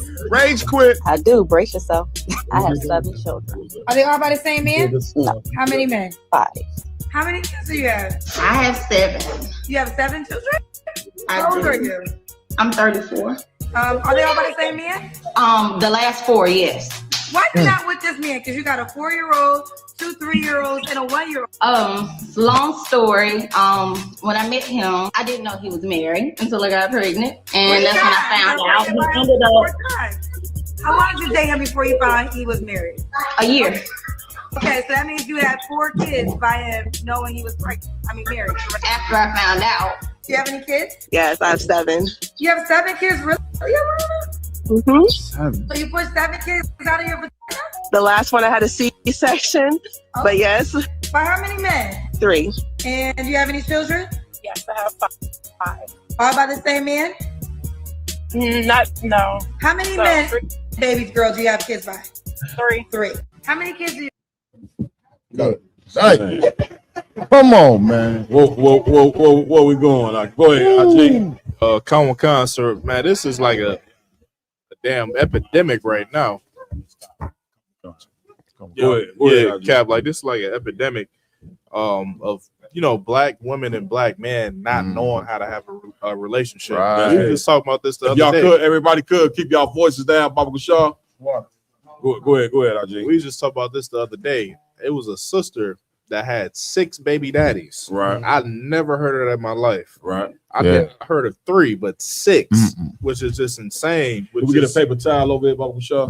It's just a tall tale sign. As a people, we don't know what the fuck we doing. Damn right. Yeah, give it up. My y'all, come on. Hey, if I could, sir, Please. I just want to say that ISUPK is the cure for this. Yeah, right. You know what I'm saying?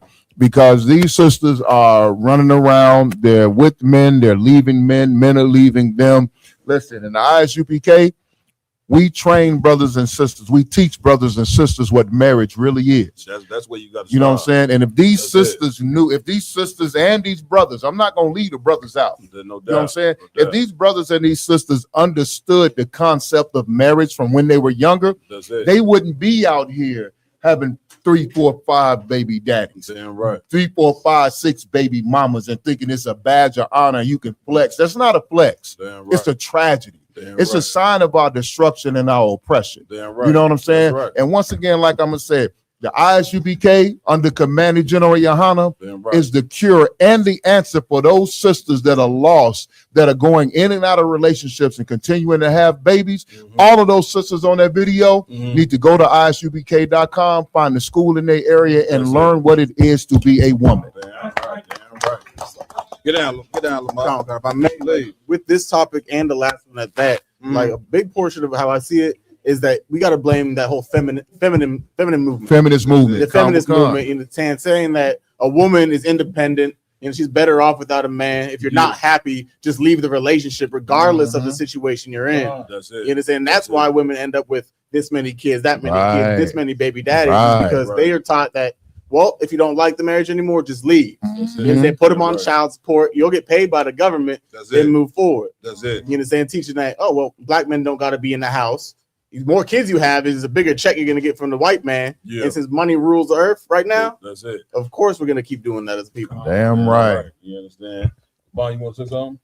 He just took the words out of my mouth. Man, listen, I just want to say, man, with this video, again, anything that we doing around table the truth, it ain't to shame our people. You know what Right. I'm saying? It's to for sure bring a light, you know what I'm saying, to the errors of what we're living. You know what I'm saying? So looking at a video like this, even the sister who was doing the interview, she destroyed herself. Yeah, kind of You know what I'm saying? But you know what I'm saying, she was able to do these interviews, and what it does is it brings a light to our confusion in this place. Right. And if you're gonna bring light to our confusion, you got to be able to charge the people who have been trying to teach us about marriage our whole time. You know what I'm saying? That's and right. listen, we know you don't want us to point it out, but all points turn to the Christian church. Damn You know what I'm right, saying? sir. So if women are having multiple baby fathers, and which means they don't understand commitment, Right. don't understand loyalty, who in the hell been teaching them about commitment? Right. Who in the hell been? Because we could easily blame them. They victims, you know what I'm saying, of what white supremacy has turned us into. That's right. Right. So we could easily look at them and blame them, but the Lord gonna blame the leadership of the people. You get my point? That's right. And the people that's been teaching us about marriage is the Christian church, which goes to show you that the Christian church has no idea what the hell they doing at all. At all. When it pertains to trying to teach us about marriage. Right. You understand? Right. According to the Bible, sisters and brothers, sex is marriage. That's right. That's You right. understand? That Bible, when you go on them records, that Bible tell you the first man you sleep with, it should be the only man that you be with. That's right. Shouldn't be no such thing as multiple baby daddies. And this exists because the church is telling a woman, thou art loose. They ain't even teaching them sex is marriage. You know what they teaching them? A piece of metal is more important than who you give your body to. Right. A piece of paper is more important. A ring. Contract. A ring and a piece of ink and piece of paper is more important than who you lay down in the bed and have sex with. Right. Now, if you teach a body of women of this, then this is going to be your end result. Kind of So the kind. only way to fix this is to look at the era of what they didn't taught our sisters and change it. Kind of Which is kind. why Commander Jenny Hanna is raising up schools all over America to be able to fix the problem. That's to right. be able to do like the truth is like a just think of a brother who's a custodian who come into a room where it's nothing but filth filled all over the floor. He got to take the mop. He got to take the bucket. You know what I'm saying? And he got to clean the mess that somebody else done left. Damn And right. that's what the Christian church has done. They didn't left us in a mess. They didn't left us in a state of confusion. And so now us being the priests and prophets of the Lord, Damn we got to right. go up and fix a mess. You know what I'm saying? That these brothers, these cats in the Christian church then left to where That's we right. listen, it's 2025. Damn right. You know what I'm saying? And our sisters and brothers have no understanding of what marriage is At all. You understand? Which goes back to why it's so important to have the family intact to where let's get the order and let's get the order correct. You got the Most High. Under the Most High, you got Christ. Under Right. Christ, you got the man. Under That's the man, right. you got a woman. That's right. Brothers and sisters, you cannot break that order. That's right. It is essential to have a man of God sitting in your house. Now, why is that essential? Because the first thing he gonna teach his daughter is that whatever man touch you, the first man that touch you is the man that you're gonna be with for the rest of your life. Now, in that marriage, you and that man gonna have issues, gonna have problems. You see what I'm saying? You ought to work those every day ain't gonna be sunny, right?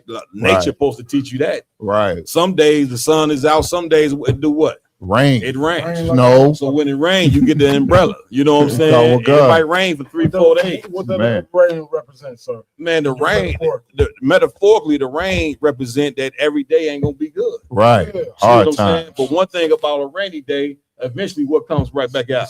The sun come. So Oh, God. you thinking that you gonna fix, our sisters believe, and they've been taught this, that they gonna go ahead and fix something by leaving a man who they having issues with. Right. Brother lose his job, she moving on. Right. You know, you get what I'm saying? do, I don't want Like it's so many things that happen to where it makes a sister think that she can move on, but not according to God. God is a real God, man. Damn He ain't right. fake. You know what I'm Damn saying? right. Life ain't about just being happy and having fun. It don't work like that. Damn right. So saying it don't work like that, you know what I'm saying? That brother that you decide to open your legs to, that's your man Damn for right. life, Right. according to the nigga God. Now we got a decision we gonna make. We either gonna follow the nigga God or we gonna follow the white Jesus that done destroyed the fabric of who we are. Right. What we gonna do? You understand? We already know what we gonna do. We got real niggas that stepping up to the plate. But they sitting in the room with us right now. Damn right. Right on. You know what I'm saying? This is the reason why we call ISUBK Real Nigga University, because guess what? The sisters ain't gonna fix themselves. It's gonna take the brothers to fix them. Right. Women follow men. Right. Men don't follow women. Right. But in the church, they teaching you it's the opposite. So now the women sitting in the front row with big hats, all of them whores, all of them destroyed, because the preachers sit them there to make sure that you destroy, which is why there's no men in the goddamn church. You get my point? But it's gonna take strong men to step up to the plate and get it in. You understand? You want to say something about it? You understand? Anybody else? Anybody else? Hey, you know what I mean? If I could, Right. Please if I get down. could, Get down. everybody Cat. out there that's watching right now, make sure you like and share the video. Damn Everybody right. is in the room. Go online right now. Like and share the video. Damn right. All right? Well, get this truth That's out here. right. That all That's right. blacks, Hispanics, and so-called First Nations people. Salaki. Damn Damn right. right. You know what I'm I saying? wanted to share Please. the wisdom Most High Christ. and have everybody else share that shit as well. Damn right. Damn right. You know what Damn I'm saying? right. Look, this wisdom right here come from the Most High. You know what I'm saying? Mhm. But on a surface level, it come from man, one hell of a father, one brother who's been a hell of a father to me, commanding Jenny Yohana. You know what I'm saying? That's where this come from. All of us. You know what I mean? Damn right, sir. Lamar, where we going? Go on, Con. So Please. next up, we have a story of a woman talking about how her, believe her man at the time allegedly SA'd her son and her daughter. Good night. A bit more details of what happened to my daughter in Oh, 2017 by a monster Damn. named Ramon Kelly, who was located in Saginaw, Michigan, who me loves tell you, I working can with turn it up a little children bit, because he's a fucking monster and he prey on children. Let's go. He likes to manipulate children, so he steal their minds and they run away from their parents like he did my son. Well, let's get back to my daughter. In 2017, she turned 16 years old. That's when the grooming started. Before all of that, he was leading up to when she turned 16. So he will do like materialistic type of things. That's how he got my son too.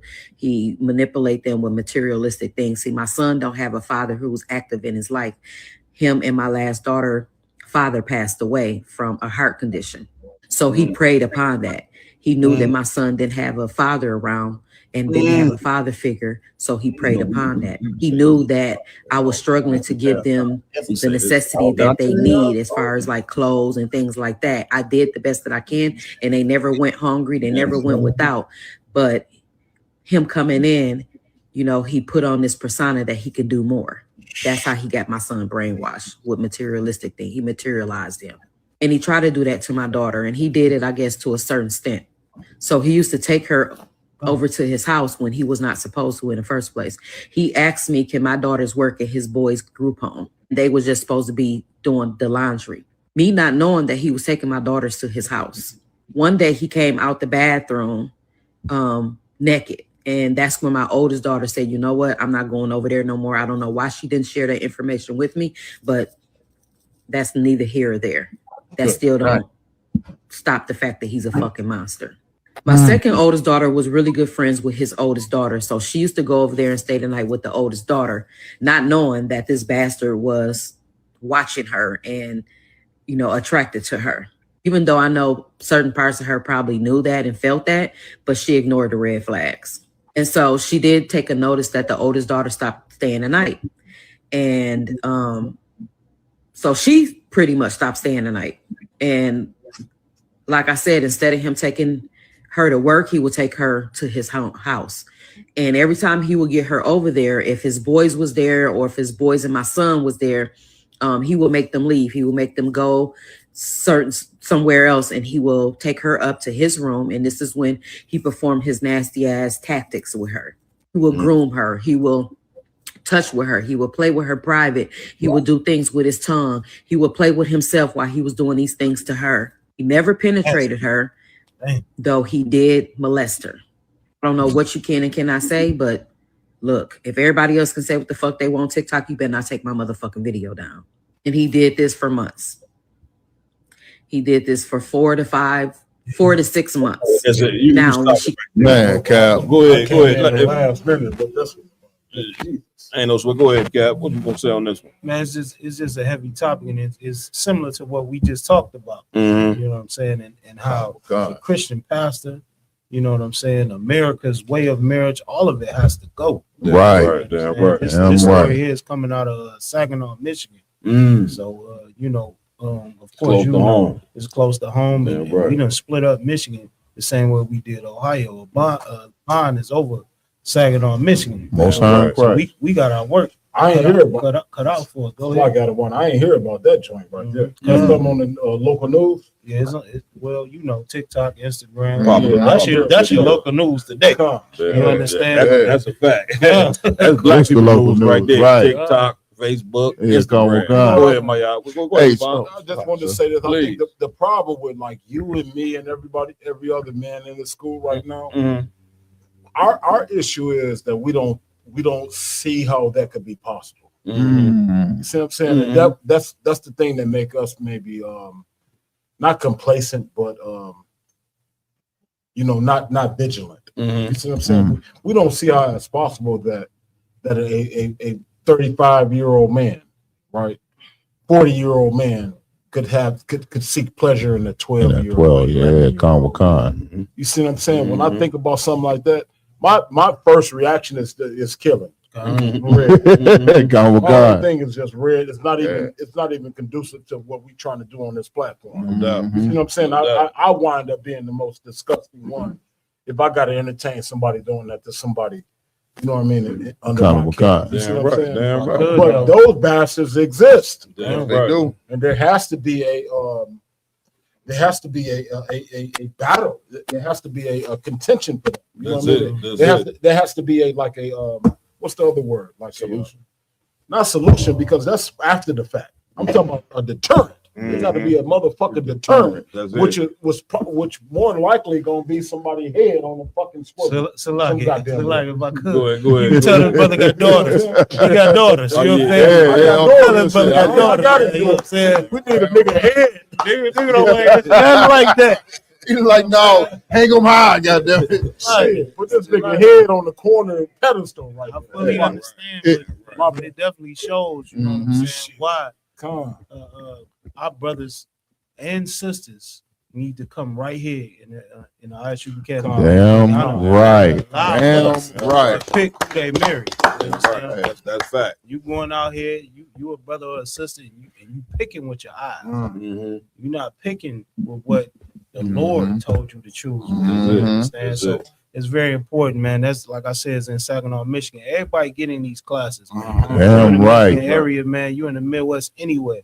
Get in contact with us so we can help save your child's Save life. your baby. Please. Right. We gonna save your Right. daughter. Damn right. Go ahead, We- Hey. Maya.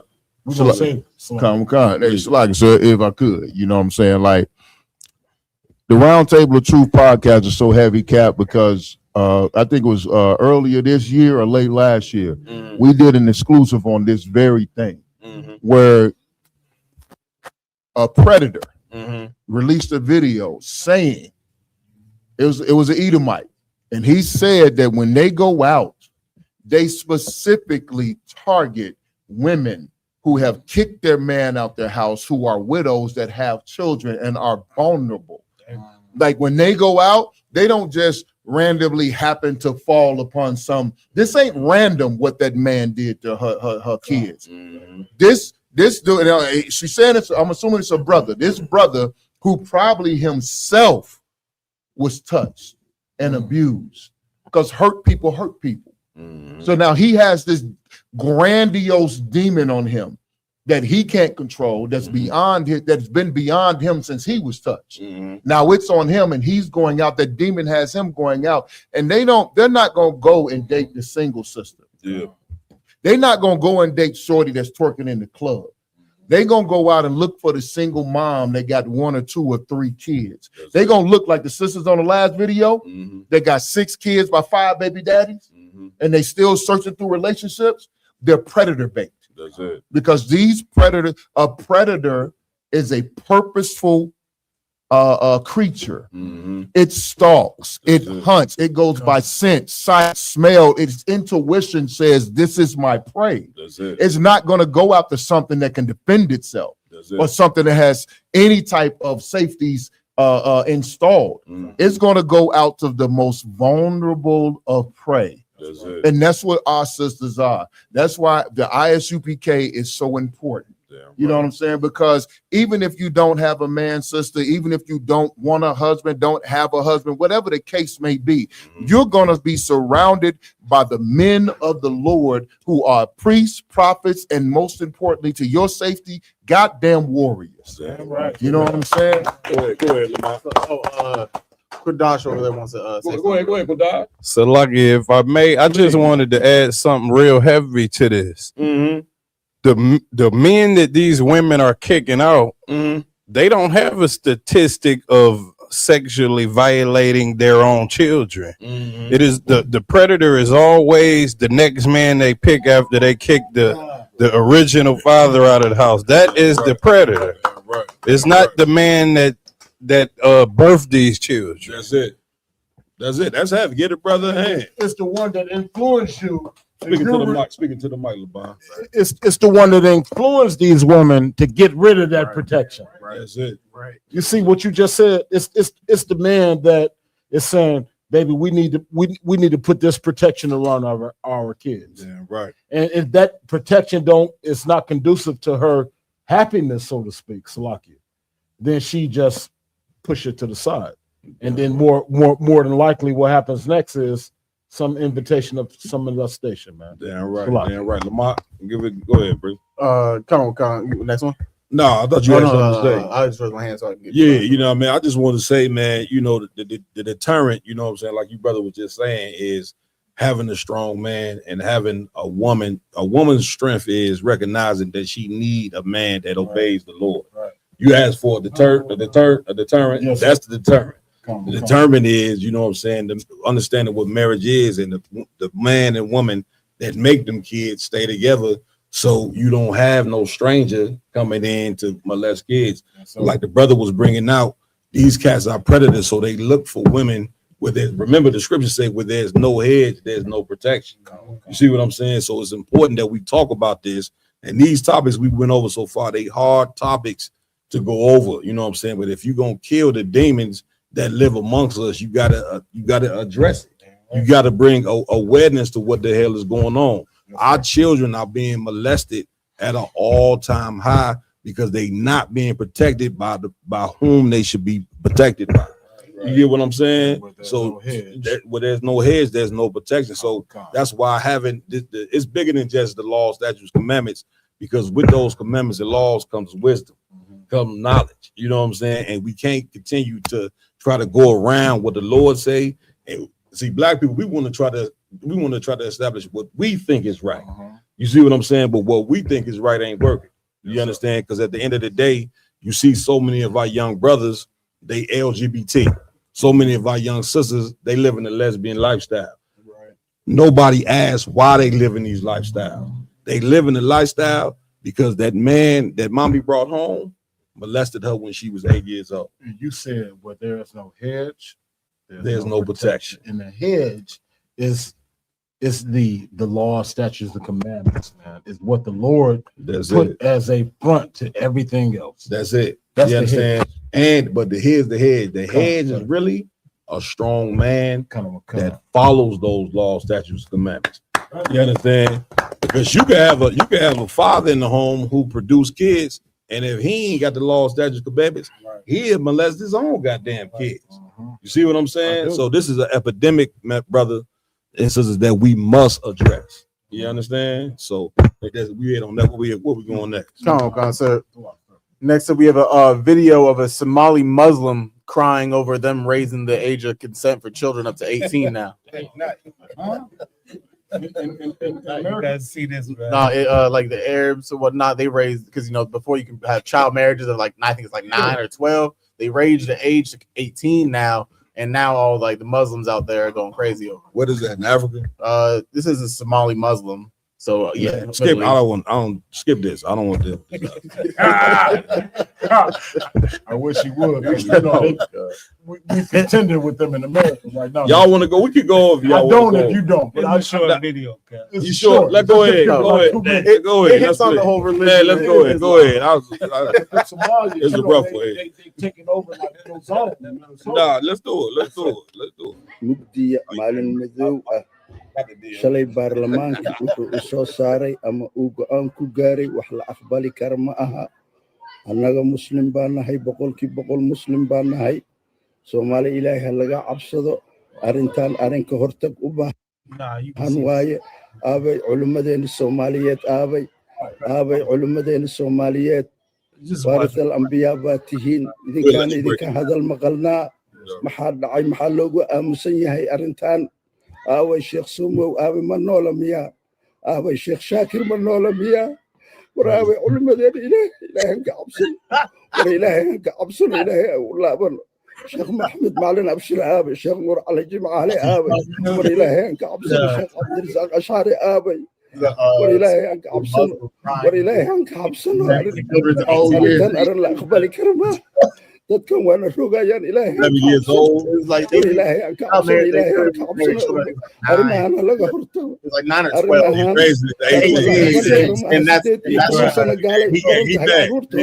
gaaraan annaga inaan ku raacno ma aha nabiga sallallahu alayhi wasallam khaalif Go ahead. Stop that, John. Go ahead, Cap. You got it. If I could, man, this is a heavy topic. If we could, in the room, noise in the room, y'all got to break it down. See, your sisters in here don't like that. Sisters forgot the damn podcast. Right. They had their own podcast. Going on. You know what I'm saying? So like it. But it's a real heavy topic because we have a heavy Muslim population here. We got two cities here in Michigan. One is Dearborn, which is they just straight taking over that city. It's there the majority in Dearborn when it used to be rich white people, and then you got Dearborn Heights and Dearborn now. And it's a lot of Somalis that have also migrated to Dearborn. You understand? I believe their mayor now is a Somali. And then you got Hamtramck. All right, so it's Dearborn Heights, and Hamtramck. So this is a heavy topic if you live in Michigan because this is something that they've been pushing because that's what their religion teaches them. If y'all already know, Muhammad, the dirty foot Arab Muhammad, was a pedophile. 6-year-old. Or the 6, 9, 12. It never goes over 15. They argue what the age was, but you know it wasn't a legal age. You understand? Right. So it's so heavy because when they changed this rule over in there, I believe this is in Somalia where they did this. Yeah, kind of. Right? You see, this is a 73-year-old man that is crying. He is crying tears. You understand? Like he just lost his whole family's wealth, or you know what I'm saying? Like his grandma died. Right. But what is he crying over? He's crying because they're used to taking advantage of kids. Kind. And that's a heavy thing. Like I said, all you Javante Davis niggas, you everybody in Philly is goddamn a Muslim. Right. You understand? Damn near, except for the brothers, the priests and prophets in the UPK. That's right. I went to Philly to get a goddamn cheesesteak. I seen 100 man dresses. I was with you. Hey. You know what I'm saying? LeBron with me. You know what I'm saying? 100 man dresses everywhere. Beers and man dresses. With the Maxis. Maxis. You understand? So it's a heavy thing because this is something that we have to fix in the black community. This is something that's infiltrating us right now because everybody, you know, people tend to follow after celebrities. Right. All right. So you see all these celebrities saying that they're Muslims now. Who is it? Kevin Gates and all these different dudes that don't know nothing about all your favorite rappers. All of them. Lil Durk. Man. You understand? They don't know nothing about the religion. You understand? But they're saying that they're Muslims. So you tell me, do y'all agree with this? Do you agree becoming a Muslim and marrying a little girl that's 9? Hell no. When you look up the different countries that have the highest child marriage rate, it's all Muslim countries. Muslim countries. And now in Michigan, we're faced with that same thing because it's not black Muslims here. Right. It's people coming from over there, moving straight to Dearborn. Now you got to watch your kids. Con. And it's legal. That's the thing. You know, they have their own religious, so to speak, criteria, and society, because it's associated with religion, they condone it. You see what I'm saying? Like over in Dearborn, Michigan, like a lot of you Democrats and a lot of you Republicans, which we don't prescribe to either or, but a lot of you cats, for the sake of the organization, is just saying blanketly, I agree with the ideology. Right. And you don't realize, man, that them Arabs, man, in Dearborn, they screwing little 6-year-old girls. They're having sex with 9-year-old babies, man. Come, sir. Regardless of what race they are. Right. Any child. This the thing that differentiates us from everybody else. Right. What differentiates? What's the fucking word I'm trying to use? What is it? Differentiate.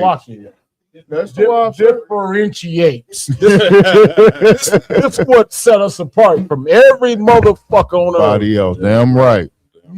We ain't touching no little babies ever. Right. And if you touch a little baby, you know what we want to do? Head on the pole. We want your head on the fucking pole. And you know why we don't do it?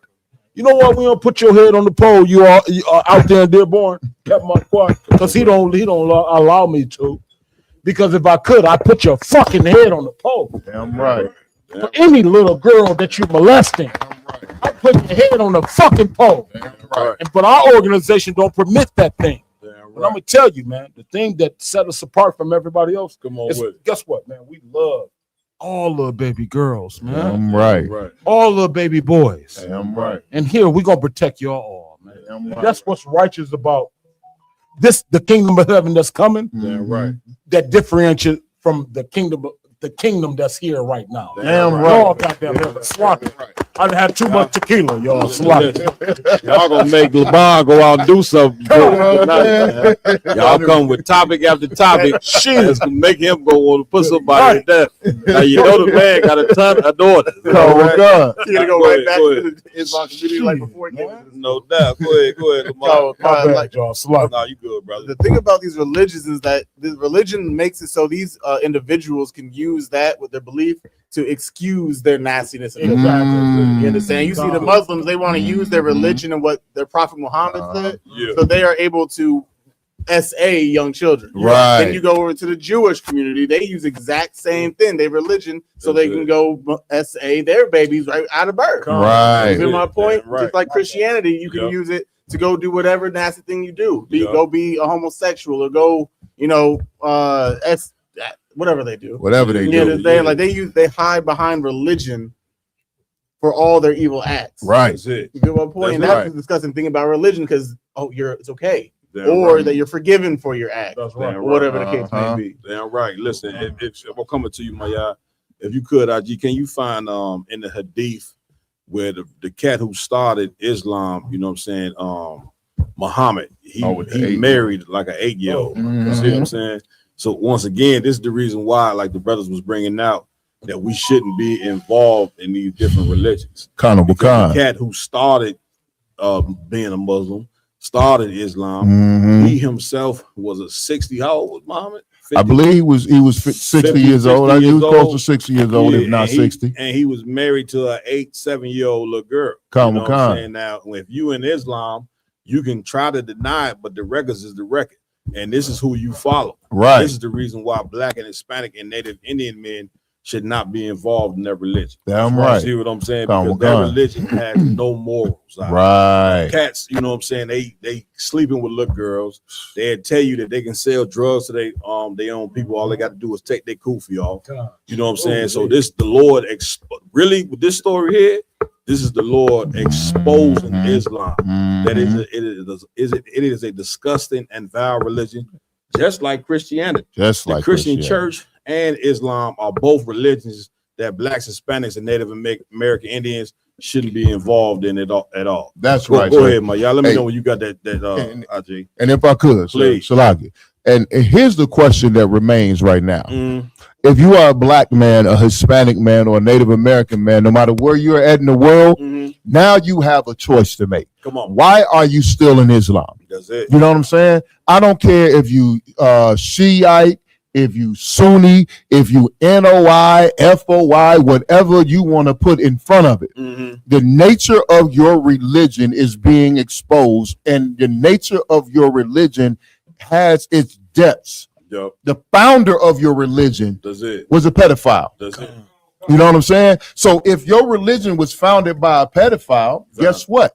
You are what your leader is. You support that. I don't want to hear, well, you know, it's parts of that. No, because if you don't support that whole Quran and everything that your fake prophet did, then you're no better than the Christian that you're trying not to be, that don't follow everything in the Bible. That's right. You know what I'm saying? So now, if you're a black, Hispanic, or Native American, and you are a Muslim, it is time for you to decide if you want to be a truly righteous man. Because the whole purpose they joined Islam was because they think it's so righteous and they think it's so pure. Well, Islam plagiarized being an Israelite. They plagiarized our culture. Muhammad plagiarized our culture and created his own religion of it. So if you really are a righteous man, if you don't support these deviant behaviors, then it's time for you to come into the ISUPK under Commander General Yahan. That's it. I will what you holding? Come on. This is the hadith. The prophet married Aisha when she was 6 years old. She was what? 6 years old. Now listen, for all you brothers that's in Islam, listen good. This is your father. This is who you following, and that stinking, filthy Arab religion. Read. And consummated his marriage when she was 9 years old. She was how old? 9. This is a baby. You understand? This is a full-grown man that consummated the marriage, meaning he had sex with a 9-year-old little girl. He entered her at 9 years old. That's what consummation means. I ask you a question. Please. So he first did what at 6? What was it that he did at 6? Married her. Meaning he did what at that age? A ceremony. Right. Don't think marriage like how we say marriage. You understand? Meaning he took her at 6 years old and said, "She here. This is gonna be his wife." And then he consummated, meaning he had gave her sex 3 more years at 9 years old. 9 years old. This is who you following in the religion of Islam. And once again, it's no different than the religion of Christianity. Can I ask you a question? Just one point, quick, which is why the Lord said that we was going in this slavery, we was going to follow gods of wood and stone. Wood being Christianity, stone being Islam. Yeah, I'm right. So if you're a Muslim, knowing that, you're a Muslim, knowing that, and the Muslims, every Muslim that I ask about this right here, they admit that 6-year-old he married her, 9-year-old he had sex with her. Right. So if you're a Muslim, are you condoning your little 9-year-old having sex with some grown ass fucking 70-year-old? If you're a Muslim and you know the records of what we reading, which most Muslims do, then you're condoning what this man did. Damn right. You are saying, you know what I'm saying, that it's okay for a grown man to sleep with a 9-year-old girl who normally at that age, you know what I'm saying, will be playing with dolls, toys. Her mind ain't even developed. Her body ain't even developed. Right. But you as a full-grown man laying down with a 9-year-old, and if you are in that religion and you know this, then you are condoning what Muhammad did thousands of years ago. That's right. And listen, and I ain't sure if you condoning it, and if you know he did it, I ain't sure you ain't doing it. Right. If you know he did it, and you know he the father of this religion, and you still in this religion, then this is more than likely what you are. Yeah, go ahead. Come on, please. I apologize. No, you got it. Come on, let's say get it. It's a pedophile religion. That's exactly what I'm saying. Damn right it is. I ain't saying that. The brother read it. Right. If I could finish reading what you got. Come on with it. Aisha remained with the prophet for 9 years to his death. That's it on that. So if you want to have sex with 9-year-old babies, 6-year-old man, you might want to go to Muhammad. Listen, that's why a lot of them. If I real quick to put you on a point, please contrast that to what we say is a acceptable age to take a girl or a woman. Listen, that's a beautiful question. Please, the acceptable age for a Black, Hispanic, or Native Indian woman, which is an Israelite, is when her father says she's ready to be with a man. Damn See, right. Unfortunately, in the truth, we don't go off, you know what I'm saying, what people go off in the world where they say a woman's intuition. Right. You see a woman's Oh, intuition. she good. She can have sex right now. Yeah, you know what I'm saying? The worst thing you could do is allow your daughter, you know what I'm saying, to go marry a man that you don't approve of. Right. That's not our culture, black people. Right. You understand? Like allowing our daughter, and I know a ton of our women, they don't want to hear this because again, the truth is hard to the ears.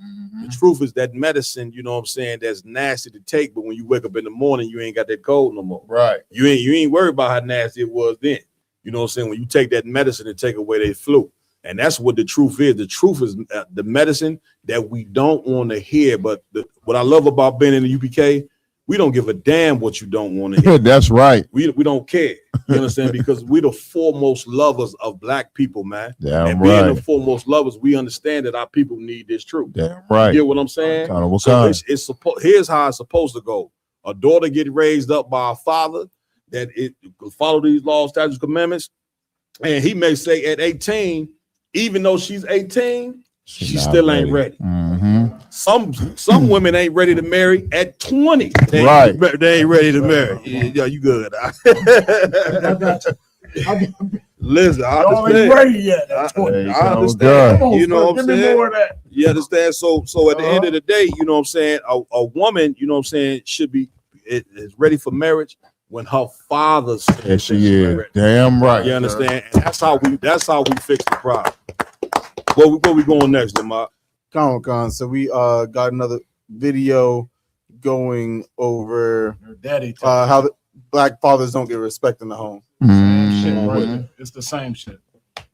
Seems like anytime a black father's involved in helping their child become great, they vilified a black father. Well, you talk about LeVar Ball. Yeah. You talk about Deion Sanders, LeBron. You know what I'm saying? LeBron with his son, and I see the same thing. It's like Matthew knows he's too involved, and I'm like, the number one thing they say about black fathers is we're not involved. Right now, I'm too involved. It seems like anytime a black father's involved.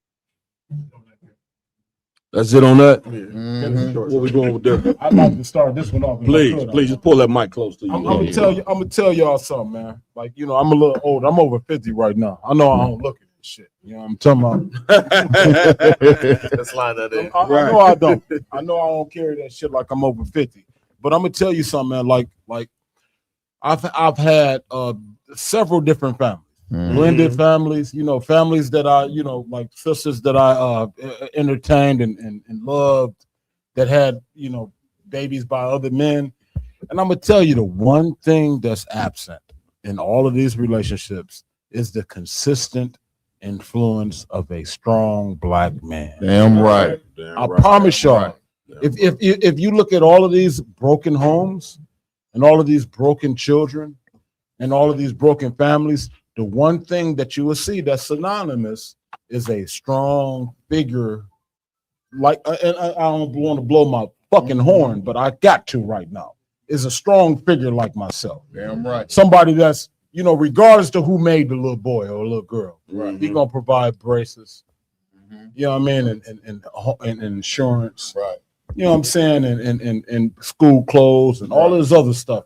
Regardless of the simp shit, right? It's a nigga that has been there in a lot of these households that people don't recognize, right? And that man said to himself that this child needs something and that woman needs something, and he provided it. Yeah, right. He provided it. Damn right. That's the one thing that I think is missing from society is the acknowledgement that it was a man there in some way, shape, form, or fashion. That's it. Now, did he have the truth that you present? Absolutely not. Right. That I present, Machiavelli and all the men below us, absolutely not. But you know what he did have? He had that zeal that the Lord speaks about that didn't come from knowledge, but just came from a perspective that this a child needs something, and bam, I'm in a position to give it to him. Damn right. You understand? But not according to knowledge. Now, if you had the knowledge of the Lord, you know what you've done with that bitch? As soon as you saw her, left her fucking ass right there on the sideline. That's the knowledge of the Lord, Salaki. No, you right. The knowledge of the Lord is leave that big mouth you know what I mean, disagreeable, argumentative bitch right there on the fucking sideline. Come But your on. goofy ass. I'm gonna straighten my crown up when I say this shit right here. But your simp ass said, I'm sit here and take up that empty space. And there's so many brothers, man, like that don't. And I gotta say this, Alwan. Please. There's so many brothers that sitting there on the sideline, man, that then took up that space that don't get no credit. Damn right. Them brothers, man, you don't hear nothing about them. Not a thing. But it's many of these brothers that's out there right fucking now that do fuck my bad. Brother, like, get a brother a hand. I'm telling y'all, man. The brother passionate. You know I'm older than probably everybody in the room, and I'm gonna tell you something, man. There's a lot of brothers out there that have stepped up, and probably in a lot of y'all life, y'all don't even realize it, man, because y'all half my age. Damn right. It was a nigga that really wanted to step up and be influential in y'all lives that y'all don't remember no more. Mm-hmm. Right. He out there, man, and he like, damn, I wish them kids would have. Let's get the brother. Come, go ahead, Priest. Please, come on with it. Go get the mic. My bad. No, you good, brother. Good. Salaki. If I could, I don't want what you bring out so heavy. There was a brother that my mother dealt with who she didn't have no kids by, but this brother took on the responsibility of me and my brother. You know what I'm saying? And at my slavery, I drive for public transportation. I see this brother, like, you know, passing through. And every time I stop, I see him, I tell him, thank you, man. I really appreciate what you did for us. Because, you know, he didn't have to do it. But the brother was the father figure that we never had. You know what I mean? So what you're saying is heavy. That's if I could. Please. And I don't mean to go off too long. Right? Please. But it's a lot of brothers out there, man, that like myself, that was raised without a father. And then when he grew up himself and meet women that have children that don't have fathers, he stepped into that role. And then so many years transpired where those kids don't even remember him. Yeah, the ones that he stepped into and tried to, provide something. No doubt. Nah, that's heavy. A lot of brothers out there like that. That's it. Well, listen. When it comes to the respect factor, black men ain't gonna get no respect in America. You know what I'm saying? When you keep looking to the man who destroyed you for respect, you know what I'm saying? Like, I love, you know what I'm saying, got to come from us. If it is an award we looking from, it got to come from us. So the only way that a black man got to get respect is it got to come from us, from black men, from the people. We looking to our the white man who is the devil. We looking for him to get respect when he ain't never gonna respect you. Damn So right. his job is to oppress you to make sure that you never, you know what I'm saying, achieve the thing that you need to achieve, which is the kingdom of heaven. Right. Again, if you're a black, Hispanic, and Native American Indian, understand when you born into that race, you born into a royal seat. But that royal seat ain't gonna be given unless it's earned. Yes, and sir. listen, and part of earning it is understanding that you got to be focused on your people, like the Chinese is focused on theirs. Yes, sir. The Chinese, they ain't worried about getting respect from America. They ain't worried about getting respect from nobody but their own people. And that's what we got, like what you were just bringing out, passionate as you, like, people need to see that passion. They need to hear that. You know what I'm saying? Because black men don't get no respect in here because we looking for respect from the people that don't matter to us. Right.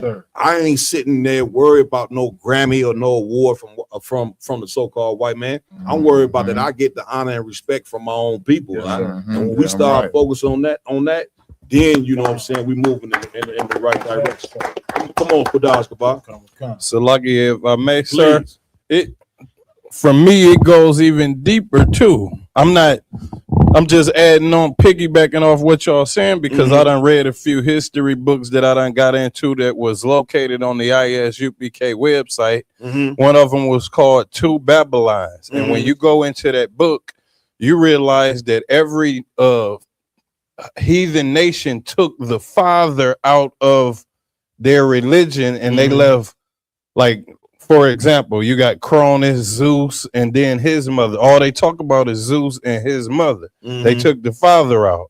They put that on the Bible, which it doesn't exist because Jesus has a father named Joseph, but all they talk about is Jesus and Mary. They did that same thing within Africa and talked about Horus and Osiris and Isis, Right. and they took Horus out. Yeah. So when you follow these fake religions and follow these other customs of heathens, you end up behaving like them and not having a father in the household. Damn right. Damn right. Get a brother in hand.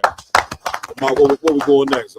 Come on. Last but not least is a video talking about how there's no good husbands in the house. It's the same. Yeah, it's everything. Yeah, we gonna clip that. You know what I mean? I see y'all wanted to address the same topic tonight.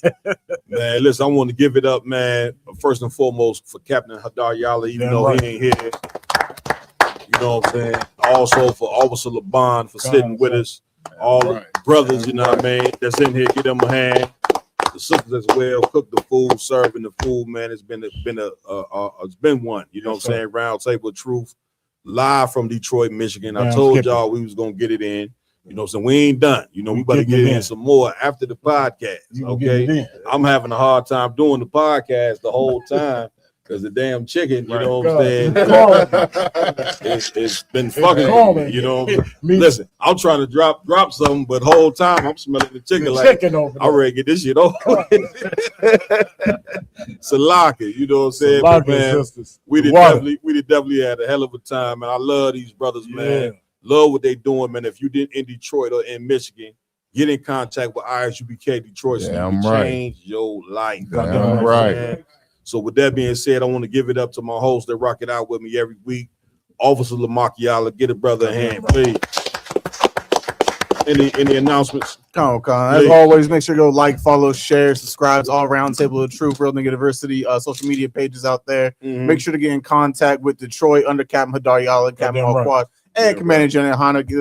Reach out to them. You understand? And get taught the real knowledge of the Lord. Damn right. That's right. Damn right. Give it up. I also want to give it up to Officer Iwalam Gabar. Anything you want to say, Iwalam? Shit, that nigga speak for itself if I could. Damn right. Damn right. That's that nigga right there, just like every man you just introduced. Allah, love that brother. Damn right, man. Most High Christ, man. Also got to give it up to brother Rock It Out with me every week. Officer Maya, you got anything, brother? If I could, sir. Please. Come on. First off, I want to start out by saying pay your tithes. Damn right. You know what I'm saying? 10% of any increase. I mean, 10% of any and every increase you get go to the priest and prophets of the Lord, go to the Most High. You know what I'm saying? Also, tune in every Saturday, no matter where you are at in the entire world, because ISUPK is worldwide. Go to isupk.com, find the local school in your area, get in class, you know what I'm saying, whether online or in purpose, and then every Saturday, tune into the Sabbath service. You know what I'm saying? We go over the scriptures in the ancient Hebrew, the Lashon Kodash, the Holy Tongue. Then we go and give you the English translation, and we give you a proper scriptural breakdown of what it is that you're hearing and reading, so you can understand true Black history in its rawest form. Damn right. Give it up. Listen to him, sir. Damn right. You already know it. Nigga right here. Listen, man, and last but not least, man, I also want to give it up. You know what I'm saying? Captain Hadar, he not here, but I want to give it up to Officer Laban. Any closing words? Just to, you know what? I just want to. I go back, you know, a lot, and you know, you was of course before me, but the work that you done, sir. Great. You know what I mean? Since I've known you, man, like these brothers that you just introduced, it like every name you mentioned is a tinkle. You know what I'm saying? You know, in my spirit. Damn right. And these brothers, man, all of them at this table right now, man. Every last one of them know our moments. Damn right. And that shit's so fucking special. Damn right, sir. And out the water that you are. I'm at the water. Hey, listen, I also got to give it up to our engineer over there, man, Raj Karim. Low key, in the cut, very powerful brother, man. It's been a Round Table Truth exclusive. The next city that we're gonna be going to, we'll be going to Minnesota, man. Big shout out, Officer Pradas Ayan. And I also want to announce too, Captain Cesario gonna be doing a whole Midwest tour. You know what I'm saying? Coming to every city in the Midwest to teach, do the podcast with us, man. It's going down. We got a bunch of things going on, you know what I'm saying, under Commander General Hunter. So that's what it is. But again, Round Table Truth exclusive. I am Captain Al Quad, under Commander Jenny Hanna. That's right. And with that, we out. Shalom. Midwest Mafia, mayhem.